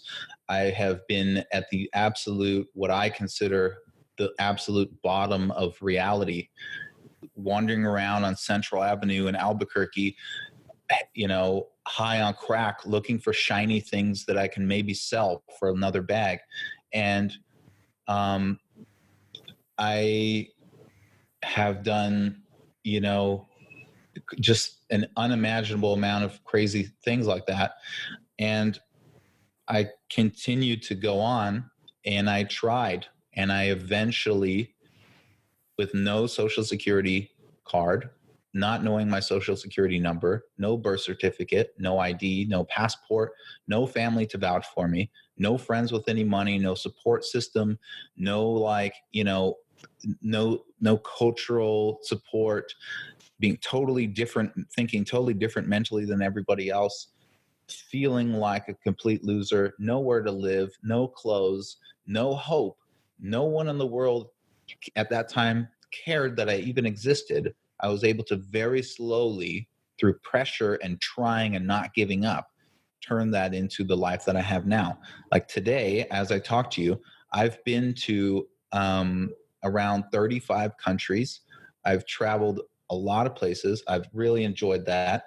I'm an executive now. I'm writing a book. I've got investments, and I have enough money now where I'm not, rich, but I can take time off of work and do what I want to do and not have to worry about the bills too much for some time, and I feel satisfied. I don't take drugs anymore. I very rarely drink. And I have an outlook with life where I've got a lot of stuff in the sort of black mirror of my history that I slowly am confronting and looking at and everything like that. But I wouldn't say that I'm fine, but I have made it in the sense that I've made it as far as I've wanted to go. And the message for there really is, giving up will just get you exactly what it sounds like it's going to get you. You just get nothing.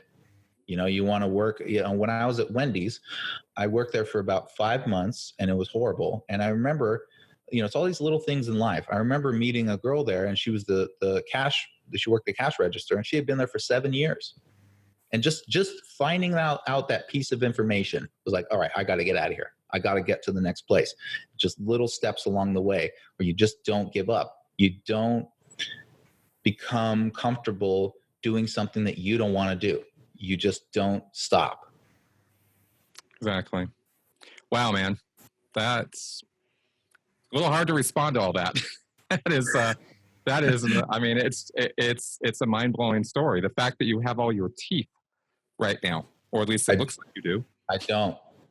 Right. It's interesting that you brought that up. Okay. You're the only person that's mentioned that. You're very, you're very smart. You know that somebody that's lived this life would not have so many teeth. So I'm going to rock your world now. Okay. Ready for this? So yeah, this is the very back tooth that I have up here.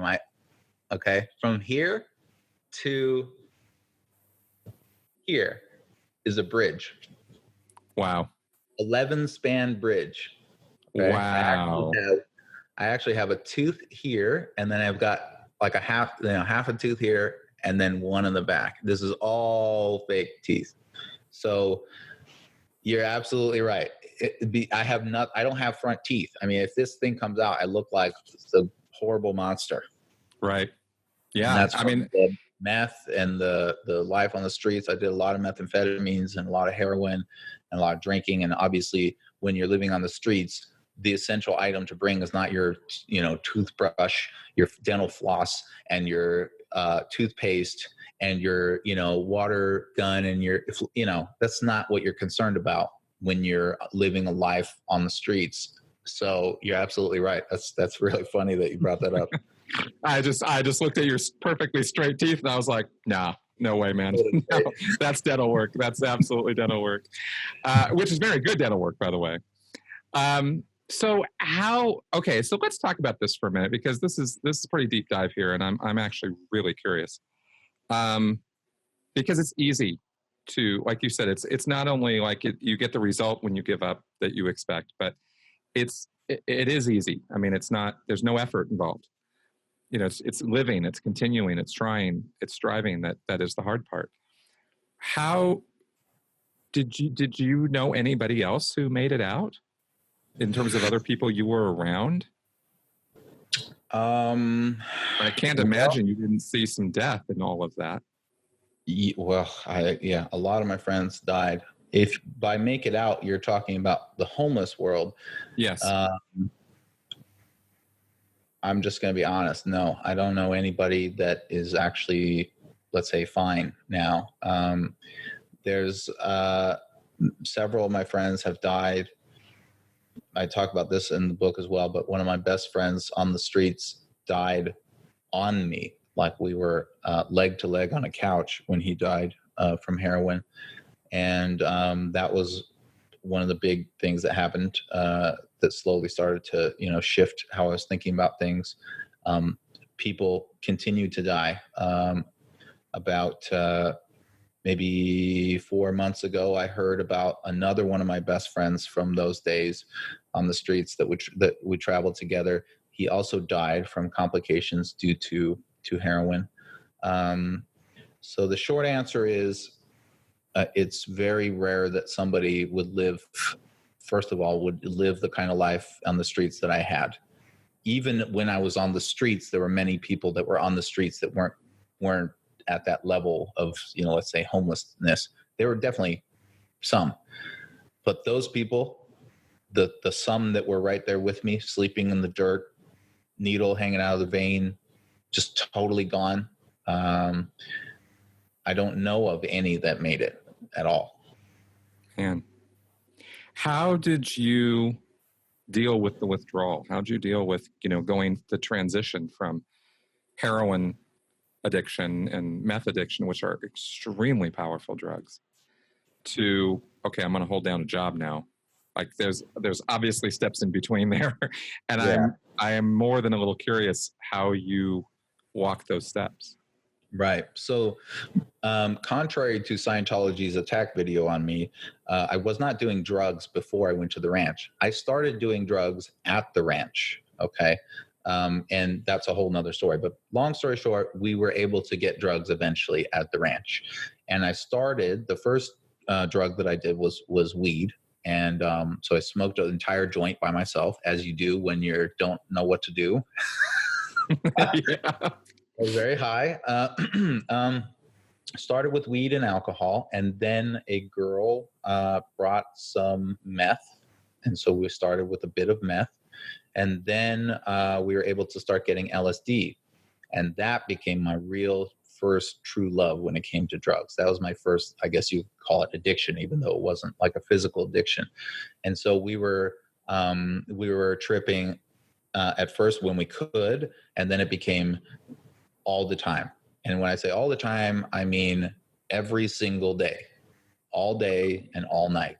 So this is 14 to 17 years old. By this time I was around 16 and a half. Yeah. Okay. 17.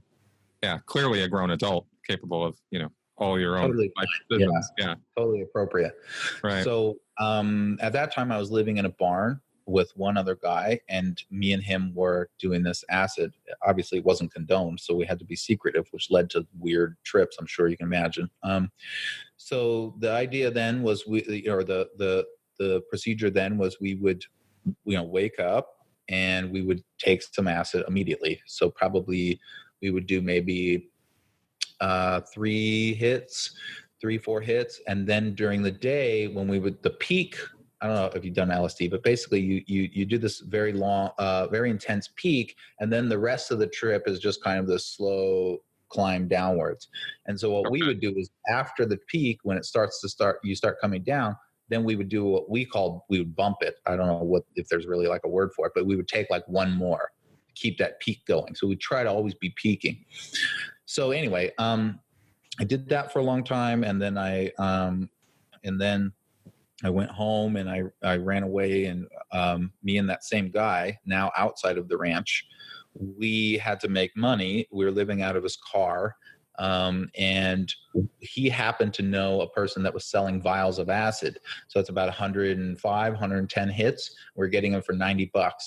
And so we were selling, our intention was to sell the acid to try to make money for, food and gas and whatever. But, acid's not it's not a party drug. So it's actually pretty hard to sell. So we were selling just enough basically to cover another vial, and then we'd do the rest ourselves the entire time. So we were just constantly on acid. And at that time, we were connected with a girl who was a big meth head, and she was giving us high-grade weed. This is in Washington, giving us high-grade weed, and we would sell her high-grade weed, and then she would give us meth for free.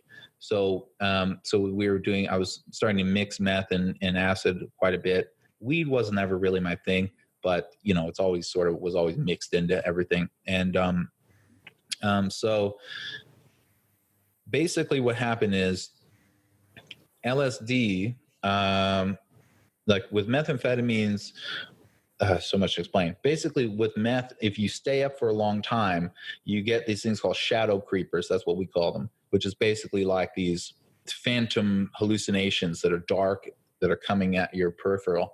And you also get into paranoia and just more and more insane, essentially. And the thing is, when you mix that with LSD, LSD will imprint its effects on you. So for example, if I took 25 hits of acid right now, having not done it in a long time, I would be gone for probably 2-3 days, totally peaking, gone. Okay. But here's the point of it. When I finally came down from that and was no longer on LSD, the mindset that I got into during that trip would in a way be permeated. I would still have that mindset for quite a long time. So the point is, when you are doing that type of thing, but you're mixing it with speed and you're getting this horrible shadow creepers and this paranoia and whatever, the LSD permeates that in your brain. So now, even though you're not on any drugs, for many days you're having that horrible experience. So that's kind of hard to articulate that. But so anyway, I think you did a pretty good job. Yeah. So I had to start stepping away from LSD because it had taken on the flavor of these bad trips I was getting because of speed. So in other words, even if I stopped doing the speed and I just take one single hit of LSD, part of that trip would be bad, even though I was in a fine mood and everything. So I slowly stopped doing that, and I switched over to speed. And speed, long story short, I did that for a long time, and then I got to the situation where I was blacked out, and then I woke up in a basement with those acid dealers who we didn't really know them very well, but I was there somehow. And I was in this deep, crazy mental state where I thought that they were working for Scientology and that they were trying to process me, and that they were like doing a new secretive auditing like experiment on me, or like they were, like it's hard. I spell it out in the book, but kind of like they would say, "Hey, how's it going?" And I would be thinking to myself, I'm answering him like, "Going well," and I'm thinking to myself, okay, so this is the part where he's establishing ARC. He's right. up the framework, so he's going to start to do this sec check on me. I mean, it was just totally, I absolutely believed it. I was just gone. And I got out of that, and we ran out, and I kind of looked back at that speed, and I was like, there's no way I can keep doing that, at least not for now. I need to take a break from that. And I'm kind of condensing a lot of this. Then eventually I got into heroin, and heroin is tough because the thing about speed is it keeps you up. And so eventually you have to stop doing it because you would just pass out. I mean, if you don't, you start to be able to gauge yourself and realize, okay, after like 2-3 days of staying up, I'm going to go crash out. And then you sleep for like, a couple of days. But the thing about heroin is it doesn't do that to you. So you can just keep doing it every day. There's no like hard stop. So you just keep doing it. And so I got really addicted to heroin. And I did a lot of heroin in Washington and Oregon and California and Utah. And so you were doing quite a bit of traveling as well. Yeah, hitchhiking around and everything, and a lot in Albuquerque. And I OD'd on heroin, and then I OD'd again the same week. The first time not the same week. I OD'd and then I got sent to jail. And then after I got out within a week, I OD'd again. And it wasn't the ODing that made me kind of want to stop doing it. It was a couple of things. The minor factor was that heroin is a huge euphoria. You shoot it up, even a $5 worth, and you are just like, why did I never do this before? Oh, but that aspect of it doesn't last forever. It lasts a little while. And then you turn into the situation where when you're not on heroin, you feel horrible. And then you do heroin and then you just feel normal. You don't feel euphoric anymore. And that's a big problem. So when you're junkie on the streets, like I was, that what they would call it is just get well. So they just spare some change up, buy some heroin, shoot it up, and then go try to spare change to get heroin to get high, because that first one is normal again. And so I got to that level a few times, and I was obviously really familiar with this whole life and everything. I was what we would call strung out, addicted, and I OD'd a few times, and it didn't faze me. And then, like I said, my friend Spit died, and then another person that was close to me also died. And that, plus the sort of kind of this is not really getting me like that euphoria anymore. I just took a step back, okay, and it was like about a week. And like a junkie can go, if you're a hardcore junkie, you have a problem that day if you don't do dope. And I was aware of that, and I've been through withdrawals and everything before. I've been on methadone and all that stuff. But there was something about what had happened where I just said, you know what, I don't care about the withdrawal. It's only going to be like, I'm just going to not do it today. And then it was like, all right, I'm just going to do one more day. Drinking alcohol, weirdly, actually it really helps during that period. And I never really thought like, I'm going to stop doing heroin. It was just like, all right, I just can't handle it right now. And then it was like, I still can't handle it yet. And then had been like a week, and I started to think about my life, and I go into all this into the book, sort of all of my train of thought. But the long story short was essentially that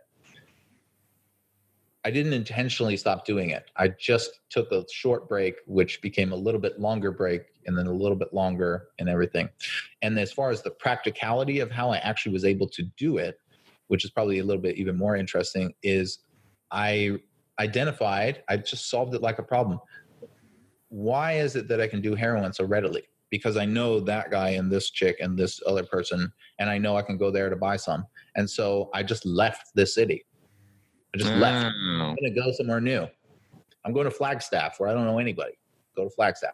And I'm just on the streets, feeling horrible, vomiting, and just, can't eat, and just all sick from not having heroin. And then the thing is, when I would find a way to get more, I would leave.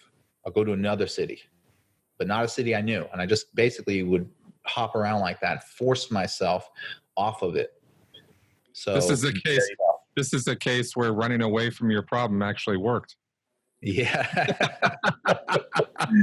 Exactly. God damn, man. Okay. That all makes sense in such a fucked up way. Now, I wanted to ask you, okay, now having come I thank you for describing all of that, by the way. That's quite a horrific story. You did survive that. You built your way out of that slowly. You climbed your way out of that pit. When you look back at that time, or you look at, let's go macro for a second now. We've gone so micro on your life.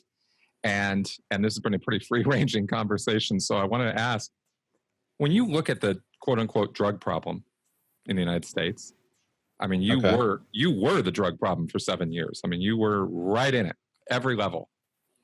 I can't think. I mean, you didn't do coke. That's the only drug I can think of that you know. I've done tons of ecstasy, coke, crack, PCP, heroin, GHB. I've done whippets. I've huffed gas, huffed spray paint. I sniffed glue. I've done Percocet, Roxaset. I've done OxyContin. I've done, I did salvia. I did, obviously, weed. I've sniffed speed. I've shot up speed. I've shot up whiskey. I've shot up beer, heroin. I've shot up morphine. I've shot up coke as well. I've sniffed heroin, shot it. I've also done, of course, LSD, mushrooms, mescaline, many different kinds, like I said, of ecstasy.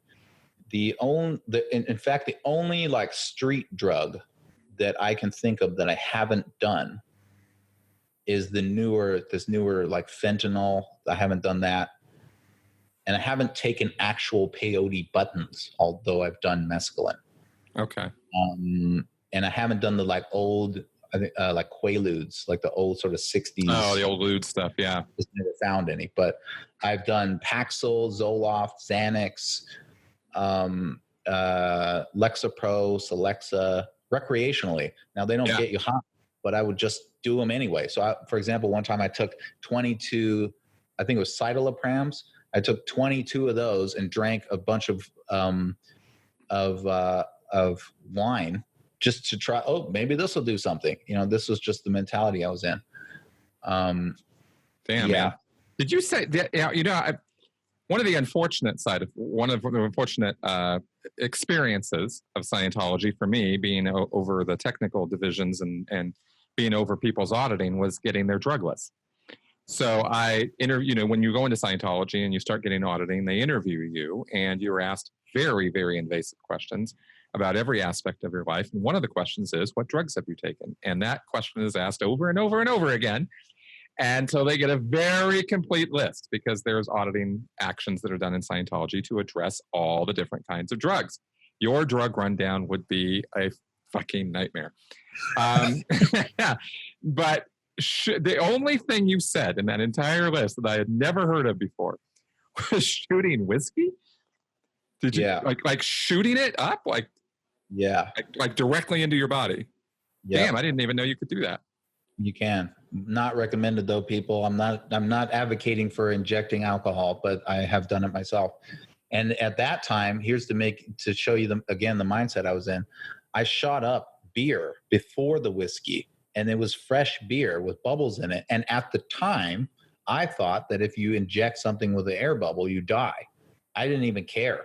I didn't care. I thought that was probably what would happen, and I didn't even care. And then I injected that. See, that's the type of thing, by the way, that I did. That was when I was off of heroin. I was trying to get off of heroin, so it's like I need to inject something.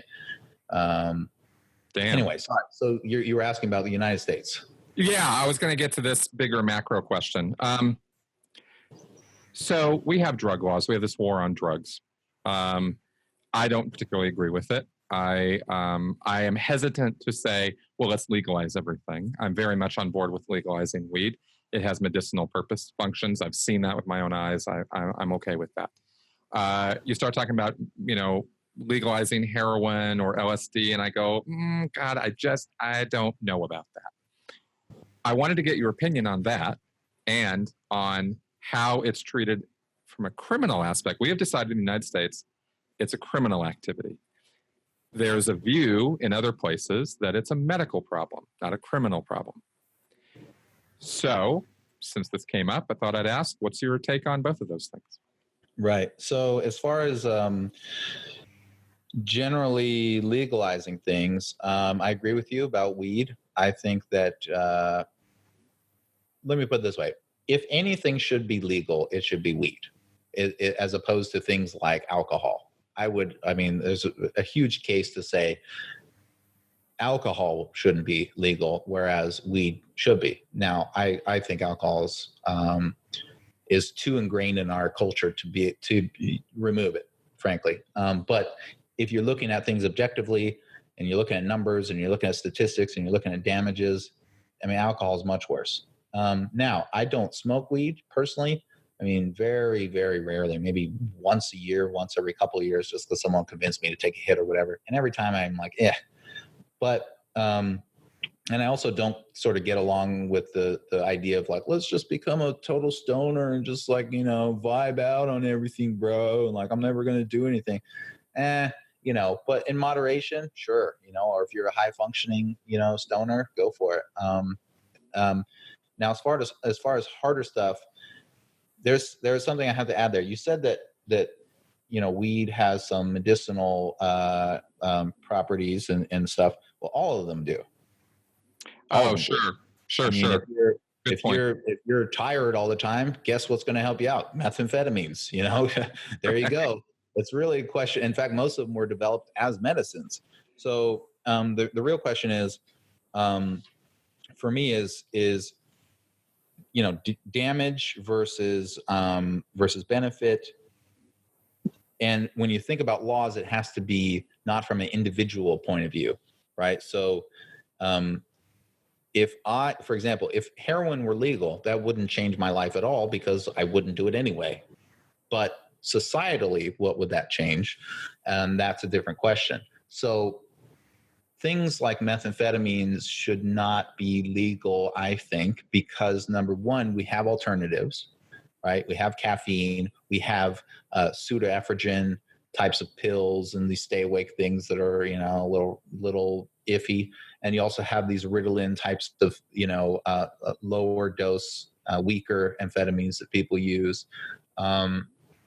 And so we have, like, if you have the issues that methamphetamine would solve, we have something safer and less extreme to solve that problem for you. And so I think that's a good argument to say, well, then we probably don't need the uber strong thing. And it's the same with heroin because we have morphine. If you are in pain and you need an opiate to solve your problems, it's not like we just have nothing and heroin. We have that thing already. LSD to me is a bit different because number one, we don't have anything that gives you the sort of effects that LSD gives you. Number two, it's not physically addictive. And number three, it doesn't do any damage to your body that anyone can identify. There's no like lethal dose of it. I mean, there's a lethal dose of everything, but there's no practical lethal dose of it. I mean, I could drink a cup of LSD right now and I would never be coming back down to this planet, but my body would survive. Right. Yeah, it's water soluble even. I mean, this is why Hubbard's bullshit about it deposits in the fatty tissues and comes back later. And this explains, trips and flashbacks and stuff. You just go, dude, shut the fuck up. That's not how any of this works. Yeah, flashbacks are real, but they're only real, at least in my world. And believe me, I've done hundreds and hundreds of doses of acid. I'm telling you this, they are real, but they're real in the sense that within, let's say, a week, you might open a door and suddenly be tripping again for 30 seconds. And then that's it. It's like, I mean, these days, I never, ever have any acid, anything. It's not like that scary sort of like, 20 years, you're just going to be tripping, walking down the street one day. Never happened to me ever. So that whole thing, I think, is ridiculous. Staying in the fat tissues, is a whole nother ridiculous thing. And it also opens the question of, well, if the Puref works, then why is it that you can't join the Sea Org if you've done LSD? Why don't you exactly. Exactly. Because he came up with the Puref to solve LSD cases. That was the whole point of him starting that research. And the tech works. So yeah. why can't? And PCP. So now Do I think LSD should be legal? I don't know. It depends on the nuance. I would say maybe decriminalized, maybe controlled. I would be fine with that. I think it's a vital part of the human experience to have some exposure to the psychedelic effects that are out there. But it's problematic. I know that there's some psychological research right now that's very serious research on psilocybin effects and awakening perception and as some of the experience that people have and they're doing those under very controlled circumstances. I've heard about that. And I'm all for that. I think that there's definitely, it is a fact to me that LSD expands your mind. It does. You are just thinking about things that are impossible to think about without it. I don't know how else to explain it. And now mushrooms, actually, honestly, not so much. Mushrooms are much more of a physical thing, much more of a sort of a creativity. There's a bit of mental works going on, but it's nothing compared to LSD. And mescaline is a totally different beast too. You know, mushrooms are kind of like, things are melty and soft and fluffy and colorful and warmth, and you know, you get this sort of like sense of being one with the things around you and all this type of stuff. It's a bit physical, a bit hippy dippy sort of. It's fun, but it's one type of experience. LSD is almost the opposite of that. You have a body high, they call it, like in the beginning, but passes very quickly, and then it's just full on mental. And you do get hallucinations circumstantially, visual, you know, audio visual, but the vast majority of what you're experiencing is all mental stuff. That's really cool. And then now mescaline, the thing in peyote, the drug in peyote, mescaline is very different because the hallucinations are 100% real. 100%. You cannot distinguish them from the actual reality, which is really wow. interesting. Yeah. Like in mushrooms, you know, you're hallucinating. It's very obvious. You're looking at a tree and it's melting down into the ground. You know, it's not, you're on mushrooms. And when you're on LSD, you're not in the mental, I mean, there's different stages because you peak and whatever, but in the highest that you can be in LSD, you're in another world. And so you're not looking for a reality necessarily. You're not really comparing it to the reality you're in or whatever. But mescaline is different because like I can tell you a quick example. I was sitting with my girlfriend at the time. This was in Ybor City in Florida, which is part of Tampa. And we had done a bunch of ecstasy, and this particular ecstasy had mescaline in it. And at the end of our rolling, the mescaline was hitting us. Excuse me. And so I'm sitting there. We couldn't drive anywhere, obviously. It's late at night. We're totally screwed up. And we're sitting in their car, and we're talking, whatever. And we're parked in front of this building, and we're just waiting, and blah, blah, blah, blah. Time's going on. And we're just talking about whatever. And we're bored, basically. And I casually mentioned something to her about the building. And she's like, "What are you talking about? What building?"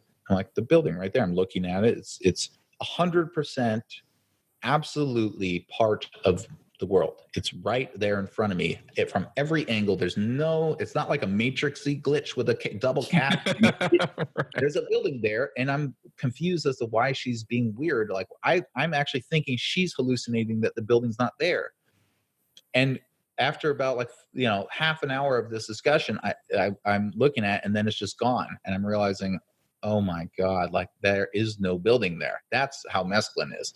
So that is really the type of thing you need to be like off in a desert somewhere to be safe, you know? Yeah, that would be very, very dangerous for way too many circumstances, way too many people. Yeah. Okay, interesting. So what about the idea of, again, going macro now, law enforcement versus medical in terms of addicts, people who, are to the point where they're committing crime in order to feed their habit? Yeah, they're committing crimes. That needs to be dealt with from a criminal aspect. But the drugs themselves, right? You're not suggesting to legalize all of these things, but how, from your experience, having been all the way down the goddamn chute and crawling your way back up, how do we deal with this? Well, I think it's pretty obvious that the criminalized sort of corrections, the corrections that they do on people doesn't work. You stick them in prison or jail, and they are back in the culture of other people that are doing that. So I think in general, we need to start, continue to slant things more towards rehabilitation. It's a complex answer because in America, we've got privatized prisons, so they're de-incentivized from solving these prisoner issues. From a financial point of view, you've got the practical point of view. The fact is, many criminals, many drug, let's say, abusers, they don't want to reform. They don't want to change, right? If I've been to jail several times, and believe me, you're not meeting a lot of people in there going, gosh, I would love to quit doing drugs if only there was somebody to help me. That's not how they're thinking about things. Now, some of those people can still be helped, and a lot of them can't. And so I think that there's a general hands-off, sort of apathetic view towards the whole problem from the structure, from our government, and so on. They're not incentivized to do it, and it's difficult. And so I don't see a lot of change happening there. I think that the proper way to do it would be to kind of do some sort of individualized look. We're not going to reduce your sentence, but if you want to get better, we can help you. And if you don't want to, we won't help you. And there's no other benefit. You're not going to do this for some other motive. If you want to help you, we'll help you. And there needs to be, I think, some social programs available within prisons. I know there's some already, but it needs to be more institutionalized into part of the process of like, look, you screwed up, you did something that's not legal, and we need to you offer you a real actual chance to start changing your life around if you want it. I think that that's a really good, half step to progress there. Because the thing is, when you go to jail, no one cares about you at all. No one's correcting you. No one's helping you. They just strip you down, search you, throw you in a box with a bunch of other people. No one talks to you. Someone will swing by and tell you that your arraignment is on such and such date. And then you go to that thing. And then they tell you, oh, your sentencing is on such and such date. And then you go to that thing. That's it. You get a public attorney or lawyer. Neither one of them care if you're off drugs. And you just eventually get out of jail. And the longer you've been in jail, especially prison, the more further indoctrinated you are with this concept of rebelling against the system or negating it by continuing to do what you want to do, which just so happens to be drugs and being a criminal. It's a whole culture. And so the short answer for me is we would need to start offering some kind of optional, non-religious, non-commercially gained solution to these people. Yeah. Good answer. By the way, just a quick, and by the way, I think we should retroactively free people who have violated laws that are no longer illegal, especially when it comes to marijuana. Big time. I could not agree with you more about that. And I actually asked about that and was told, well, it would take a pardon from the governors of the states. And none of the governors of any of the states in the United States are at all interested in the political firestorm that would create with a bunch of people getting all pissed, even though it's perfectly legal to do weed in 13 states now, or 15, or however many it is now. To retroactively pardon those people would somehow, like, there's no motivation to do it, is sort of what I'm told. I thought that was rather callous and cold, but then again, that's politics and government for you. So, right. If there's no incentive to do it, and there's lots of people who are going to get really pissed at you if you do, then, unless you're able as a politician to hold a moral stance or ground, which very few of them can, then there you go. Yeah, I mean, how the social media works. You're not going to see so-and-so from, Delaware releases a bunch of people that were only charged with marijuana-related, personal possession charges, and they reduced other people, people that had multiple crimes. They reduced it by the amount that was due to that one. What you're going to see is so-and-so from Delaware lets 7,000 convicts out. That's Exactly. it. And That's right. then 50% of the audience is going to take only that away from it, you know? That's right. Exactly. And that's not just our political system problem, but also our social media problem. Yeah. We're going to have to do a whole nother episode, by the way, on China, because I've got 10 billion questions still for you about China, which we have not even touched at all. And we're over 2 hours on this, so we're going to have to probably wrap up fairly soon. I did not expect to get into this whole drug thing, but I am absolutely been fascinated by it, and it's a very important topic. I also wanted to make a point, and I wanted to get your feedback on this. I thought that the talk you just gave here describing what it's like to be on all these different drugs, what the differences are between them, and you talk from real experience on this. This isn't some theoretical for you. I thought that was pretty enlightening, but on the other hand, I couldn't help thinking to myself, this is something kids need to hear. Not when we're doing drug education, it's all about bad, bad, bad, bad, bad, bad, bad. That was I will only speak from my own experience on it. I have not been in school in decades, but from what I've seen, what I've heard since I left school, it's pretty much kind of more of the same. This is bad. This drug does this to you and it's really bad. This drug does this to you and it's really bad. But when you talk from a more honest place of, well, yeah, it's bad, but here's actually what happened. You remove a layer of mystery connected with these substances. Now they actually get, oh, this is going to do this. And actually, it's pretty bad, but it's not, or it could be bad, but it's not as bad as, say, this one over here, which, man, if I ever see that again, I'm going to just shoot everybody who brings it in the room. That stuff is just absolutely toxic waste. There's an ability to differentiate between these things. They're not all the same. And I think a lot of the thing that drives kids is they want to know, what's it feel like? What's it like? What does it taste like? What's the experience like? If you can come in there and talk real honestly and answer all the questions from a place of knowing, I think that would have real value. I don't know. What do you think? Yeah, there was a time in my life where I was still trying to figure out what I could do to help people, where I actually ran that idea past myself several times of like, maybe I could be one of those people that goes to schools and just kind of says, look, I'm going to tell you the real deal of what's going on. And, are you going to feel good when you do heroin? Yeah, of course. The first time it's going to be great. Here's how that plays out.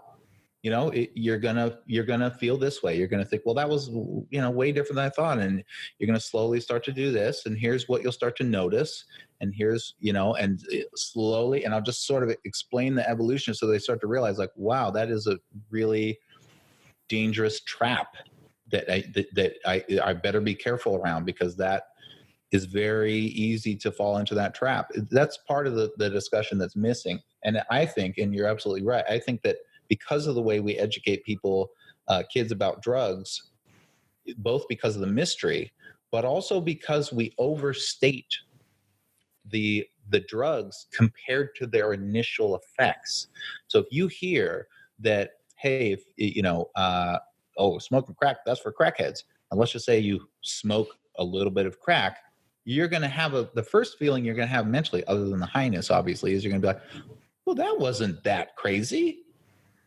Your guard goes way down as you go, oh, okay, well, I guess all that stuff they're saying is just kind of like, they're just fanatic about it. And then your guard goes down and you're kind of ready to take it in, which I think is a really dangerous position to be in. You're in a lot better position if you understand the concept that, like, yeah, if you if you take a painkiller, like a heavy painkiller, like, hydrocodone or something, you're going to feel good. Period. That's going to happen. Now keep doing it. And here's what's going to start happening after that. And then soon you're going to have this effect and you're going to feel that. And before you know it, now you're popping those things because that's what's starting to make you feel normal, and you're getting more and more irritable, and the people around you are starting complaining, and you're getting mad at them for complaining, and then you find yourself flipping out on the cat, screaming at him, and you're wondering, like, why am I so angry? And you start to slowly like introduce them to what the full picture is. Then if they end up taking an OxyContin because they broke or hydrocodone because they break their pinky or whatever, they're going to know already. Oh, okay, this does feel good. This is the first stage that I know about. If I keep going, it's going to take me down that crazy path. So you're absolutely right. The education that we do is ridiculous. And I remember for myself growing up in the 80s and 90s, the drug education that I got was DARE slogans, going to a urinal and it's like, don't do drugs. Or like you go and play video games at an arcade and it's just like, what is it, like winners don't do drugs, or what, those types of things. It's like, well, that's not, what IQ do you have to be for that to be totally effective again? Just exactly. Well, the video game told me not to do drugs, Exactly. This might seem like an extremely bizarre segue, but it actually fits in with this. I watched oh God, what the hell was the movie? It was a documentary about Mr. Rogers. I saw a post about that. Yeah, it was amazing. This movie is, I can't remember the name of it right now, which is horrible, but it was absolutely stunningly good.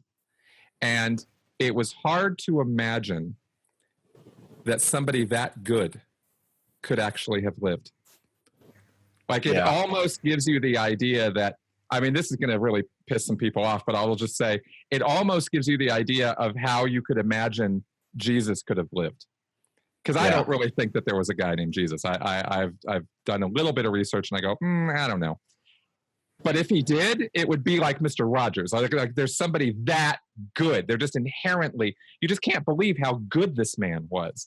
And what amazing amounts of compassion and empathy he had, especially for children, without it being even 1 microsecond of creepiness. He was just a good guy. Now, the reason I think of him right now, and when we're talking about this, is he said, and at one point there was either a quote from him or there was a statement about him that basically communicated Fred Rogers never forgot what it was like to be a child. There's the little bodies, you got all these people above you, they're telling you what to do all day, they're controlling your body, they're moving you around, they're telling you this, they're telling you that. It's a disorienting, confusing experience. You're trying to wend your way through this, learning stuff as you go. He remembered all that, and he talked to them from their point of view more so than from his point of view when it came to educating them and talking to them as them, not as, I'm an adult and I'm gonna talk to you as though you're an adult, but I'm gonna use simpler words. It's a different thing than when you actually duplicate where the child is coming from and what his view of the world is, because it's not the same as an adult view. This is where Scientology gets it. Like Hubbard just totally fucking lost the plot talking about treating kids like little, adults in little bodies. It's not even remotely the same. And I just couldn't help but think about that in terms of this drug education thing. Like they lose that. I don't think they're thinking about what do these kids think? How do they think? And talk to them at that level, Yeah, you're right. It's I think that the general way that culturally we discourage doing things in America is very weird. It's we just say, don't do that. And then if you do it, then we arrest you and send you to jail. It's like, well, okay, that's there's kind of the human element missing there of like the explanation and the nuance and the the whole experience. And when it comes to kids, you've got that extra layer where they're not totally aware and their brains aren't formed and they're not in control of their own destiny and they're extremely curious and they make a lot of mistakes. And when you just say, don't do that, I know that as a kid, the first question I'm asking is, well, what happens if I do that? Exactly. That's right. And we all thought that. It's just we forget. you get older and you forget. I don't know. When it comes to the people who need to be dealing with kids, we need people who haven't forgotten. We need those guys. Yeah. I think that's a more important trait than even how much they know. Yeah. Can And they talk? I saw that post that you posted something about that Mr. Rogers documentary. I haven't watched it yet, but I think I made a reply there, but I'll say it here too, which is it's really sad that, because I know who Mr. Rogers is. We all do. Those of us that are, old. It's sad that I just kind of in the back of my mind assumed that he was like some creepy pedo guy. You know what I mean? Like, I feel regretful. I haven't even seen it yet, but if he's truly like was really just a great guy, I feel like, oh, that's so sad that like I can just assume that, and I feel like I owe him an apology, It's like, Yeah. sorry. Well, I'll tell you, the difference for me, and for anybody who's seen the movie, they'll get this immediately, but this is a pretty easy idea here, is you look at what he did and how he did it, and then you look at Pee-wee's Playhouse, Saturday morning cartoons, the other kids shows that came out, Barney the fucking dinosaur, and those really weirdo things. Again, the names I'm forgetting. Right. Yes. Oh my God, those are. I actually thought the first time I turned the channel and saw them for the very first time, and I was not a kid, I was an adult, and I see these things, and I thought to myself, have I just taken LSD? That was literally my thought, because I can't believe how weird this is. I just, and I'd been through a lot, and then I see this, and I'm just like, I've never seen anything this weird. My point is that I think the people who came up with those things are the kind of example of what I'm talking about, of people who don't get it. They're not talking to kids. They're doing programming for them or for other adults, nudge, nudge, wink, wink, or something. And they love throwing in adult humor and adult only jokes and stuff in the middle of these kids programs. And it's like, no, man, you lost the plot. This is for the kids, and the kids need to be talked to as the kids, Yeah, exactly. And they do that. They do that all the time now with the adult jokes, adult humor, subtleties in these cartoons or these animated films. I've been working in visual effects for a long time, and we've done a lot of in a few companies. We've done a lot of different big films. I mean, this one that I'm at now, we did parts of Star Wars Episode 7 and 8 and Rogue One and Jurassic World and big movies. But we also do these animated films, and I don't watch them. I don't even watch them, because to me they're just this weird hybrid where, like, to me, I think of them as a kids movie, but then all my people that I work with are like, no, it's not for kids. It's adults can watch it too. And I'm like, then who is it for? I don't understand because when I was a kid, I liked kids stuff. You know what I mean? Like, I liked G.I. Joe, and I liked, the things that I understood what was happening and I could get along. I liked the Smurfs. I liked whatever it was. Right. For me. I didn't want to go and watch something that was like partially for me, but also a bit for, now it makes financial, sense because you want those parents to bring you to the theater or whatever. But, I just think the quality goes down, especially for the kids, viewing perspective. But one thing about remembering childhood, though, when you first said that, I thought of Michael Jackson. I think he didn't forget what it's like to be a child either. So you got to still be a good guy. Not to say he wasn't. I don't know the details of what he was really like, but certainly he did. He remembered it in a way that was at least toxic to him, potentially toxic to children. So, there's something more about Mr. Rogers, if he's this great guy, than just remembering. You also got to be a good person and really care and really want to be a good guy, Absolutely. Very good point. I'm glad you made that point, because that's an important one. Yeah, it's not just the Michael Jackson syndrome. Exactly. You're kind of right, but that's the creepy way of doing that. And there was just, I don't know what to say. There's just, you come away from that movie knowing that this guy was not creepy, and it's so inspiring. So I anyway, highly recommend that. All right. Like I said, I got another billion questions for you, but we're gonna have to do it another time. Yeah. We've covered a lot of territory here. We've got a lot more to talk about. You know, we got Yeah. Scientology, we got China, we got politics, we got all kinds of fun stuff we can dig our teeth into, I think. Yeah, absolutely.